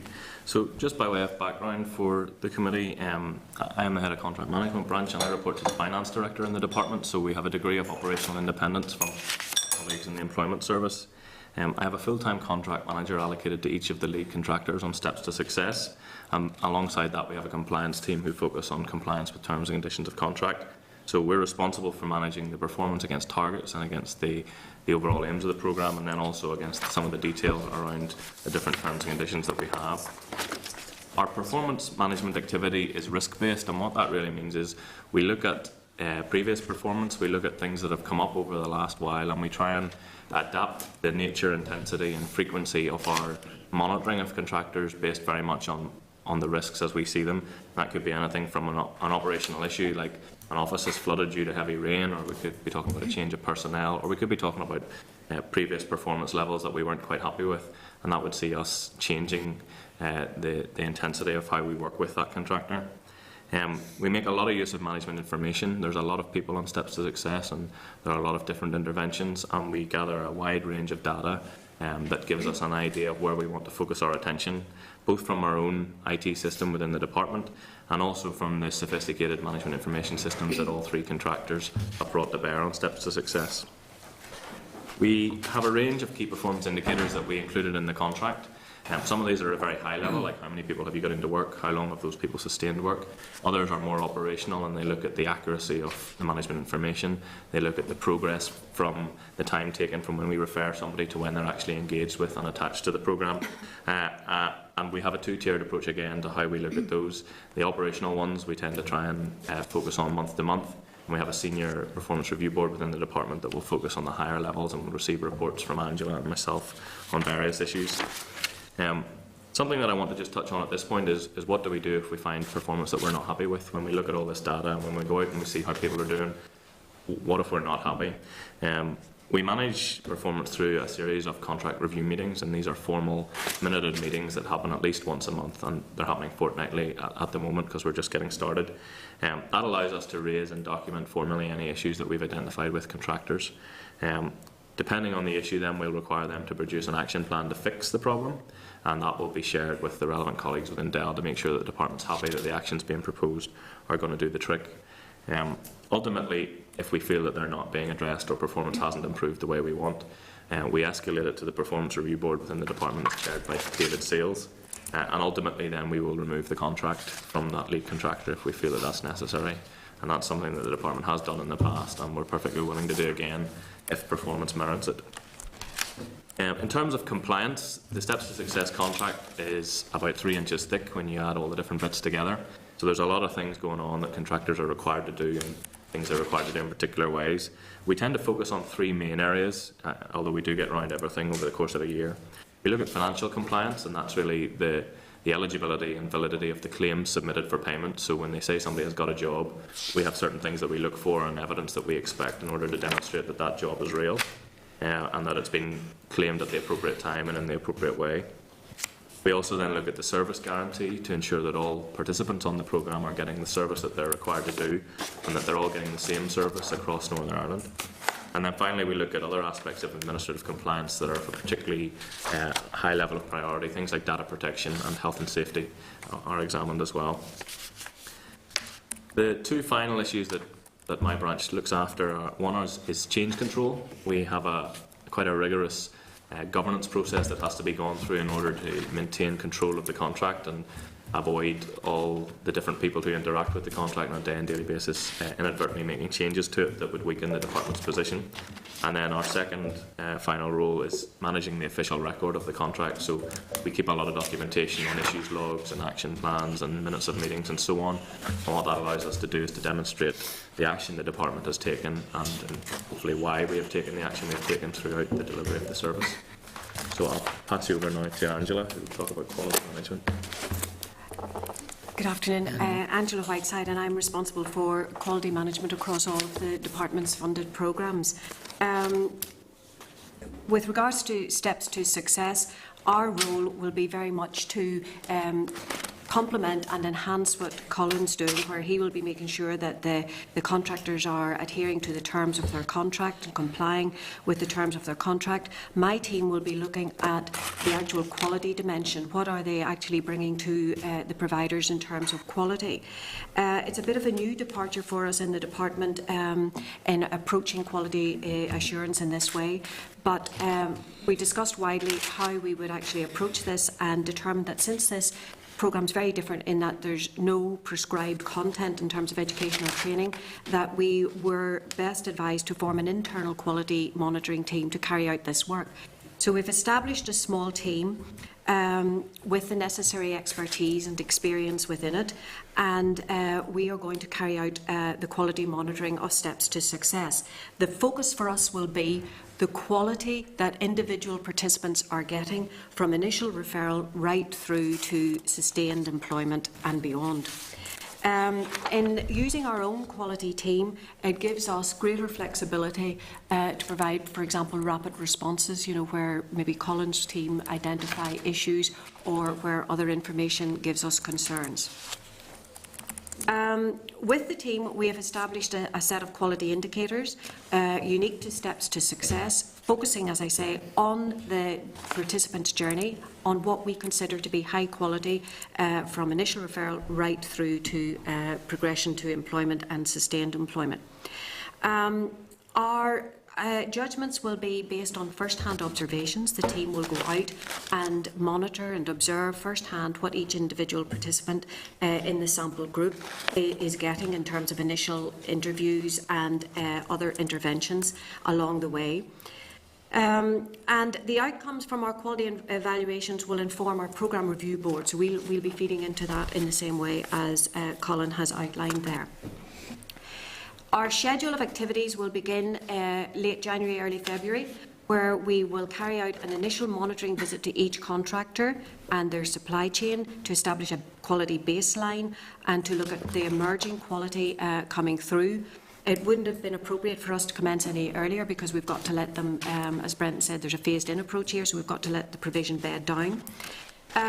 We will then quickly move into a phase 1 evaluation, which will be very thorough and very in-depth, lasting approximately 4 to 6 weeks. And the team will be in each of the contractors, but very thoroughly within the supply chain as well, to make sure that each participant is getting high-quality provision, irrespective of where they're accessing it. Following the phase 2, following phase 1, we'll move into a second phase later in the year, again where we'll dig down deeper and observe the quality of delivery across the entire contract areas. In addition to this work, we will carry out ongoing evaluations as and when required by Brendan and his team, or coming from the work that Colin's doing. But one particular focus will be we will review complaints received within each contractor, not just to look at how their complaints procedures are working, but to look at the nature of the complaints and what are the recurring themes here and what's lying behind these. And as I say, ad hoc and rapid responses when required.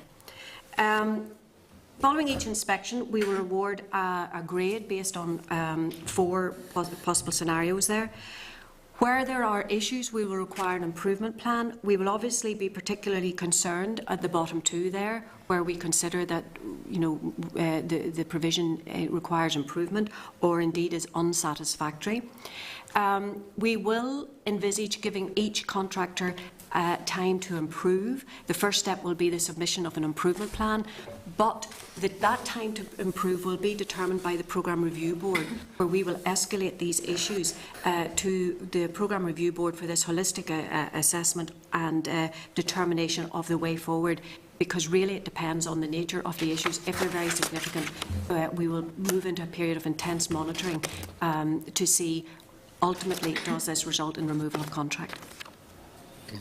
And Chair, finally then, just to make you aware in terms of the publication of official statistics on steps to success, it's planned that the first official bulletin from NISRA will be published in autumn 2016, and that's because the programme is an employment programme. The key measures are people sustaining employment.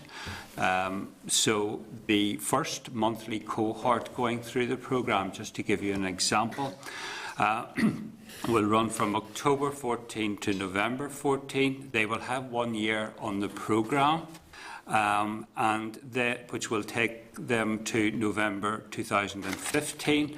Sustained employment can really only be measured then from May 2016, which gives us then the publication of the first results, official results, in the autumn of 2016. So that we can track progress, there will be management information produced in the intervening period. We anticipate that that will be collected and reviewed quarterly, and that will cover such things as the number of referrals, the attachment rate, the progress to employment plans completed, the number of job entries against the number of starts, and the progress that's being made to the targets. So this will be actively managed by the department through the monitoring of information and through my colleagues Angela and Colin as well. So thank you, and happy to take any questions. Okay, Brendan, thank you. Well, I suppose you have been present for the three presentations and the three briefings from the successful contractors, and I think you'll have heard the concerns raised by members in regards to each of them, so hope that's something that's taken into consideration as well. In regards, slightly concerned, I suppose, in the management information in your official statistics, the fact that NISRA won't be presenting anything until the autumn of 2016. In regards to management information, will that be available to this committee? Yes. There is no reason why we wouldn't make it available to the committee. It will be cleared by the Minister, but there is no reason that we would see. Right, so, well, put it this way, I'll request now that that information is that's fine. made available. We're happy to oblige, Chair. Because there was a concern there that we weren't going to see anything until autumn 16. There's no official statistics available, so that allays that. Angela, in regards to complaints and the monitoring complaints to who? Right, complaints that are coming into the lead contractors or coming into the department, both, effectively. Right, and you, as a branch, would be aware of, or as a unit, would be aware of all the complaints coming into the main contractor? Chair, if I could answer that, Chair, the lead contractors are required to have a published complaints process for all participants to use, and they're required to make them aware of that. And so part of our compliance work has been so far to ask to see what that looks like, and we're happy that they all have that and that it's been made available to participants. We will then feed to Angela any complaints that come to me as Head of Contract Management. If a participant complains to the provider and is still unsatisfied, they can complain to the department, and those complaints come to me, and we share that information between us to make sure that Angela has sight of all of the issues coming up across the piece. And the participants will be probably empowered, I suppose is the one of the right word, to make those complaints? I would envisage we'll be holding focus groups, and I know that Colin has provision for online participant surveys as well. And Chair, if I could add that in the information leaflet that the department has produced for Steps to Success, it highlights the complaints procedure, and they get that from the Jobs and Benefits staff before they go to Steps to Success, and they're talked through what should happen to them on the programme and what they should do if they've got any concerns. Okay. Colin, you mentioned the department was willing to remove a contract as of when necessary. What's the timeline? How many chances, how many warnings? Yeah, I think it all very much depends on the issue and the seriousness with which we treat the issue that's come up. Ultimately, we have the ability to give 3 months' notice on these contracts, and that's without fault. So the longest, if we were to decide we wanted to remove a contract, we would have to it would be 3 months, depending on exactly what issue had come up and how it had been dealt with. I think what we're seeing is that contractors are settling in at the moment, and we're getting a lot of queries in about the interpretation of the operational guidelines and of the programme itself. And what we have been struck by so far is the strength of their own internal quality and compliance systems. so that we believe these lead contractors have a good system to use to make sure that there aren't problems. But, I mean, to get back to the central point, depending on the issue, we could convene the Performance Review Board at any time. All we would have to do is get 6 people in a room together, and that's the body that would then take a decision on the future of a contract.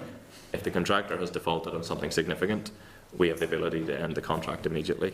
Now, obviously, there are practical issues to the department around continuity of service and so on to factor in, but we have the ability to end a contract immediately if the issue has been serious enough. But obviously, we hope it doesn't come to that. You said earlier, I think, was the compliance management document was about 3 inches thick. Yeah, that's the contract in its entirety. Yes, there's a lot in it. To give you an example, contractors are required to have a certain level of professional indemnity insurance.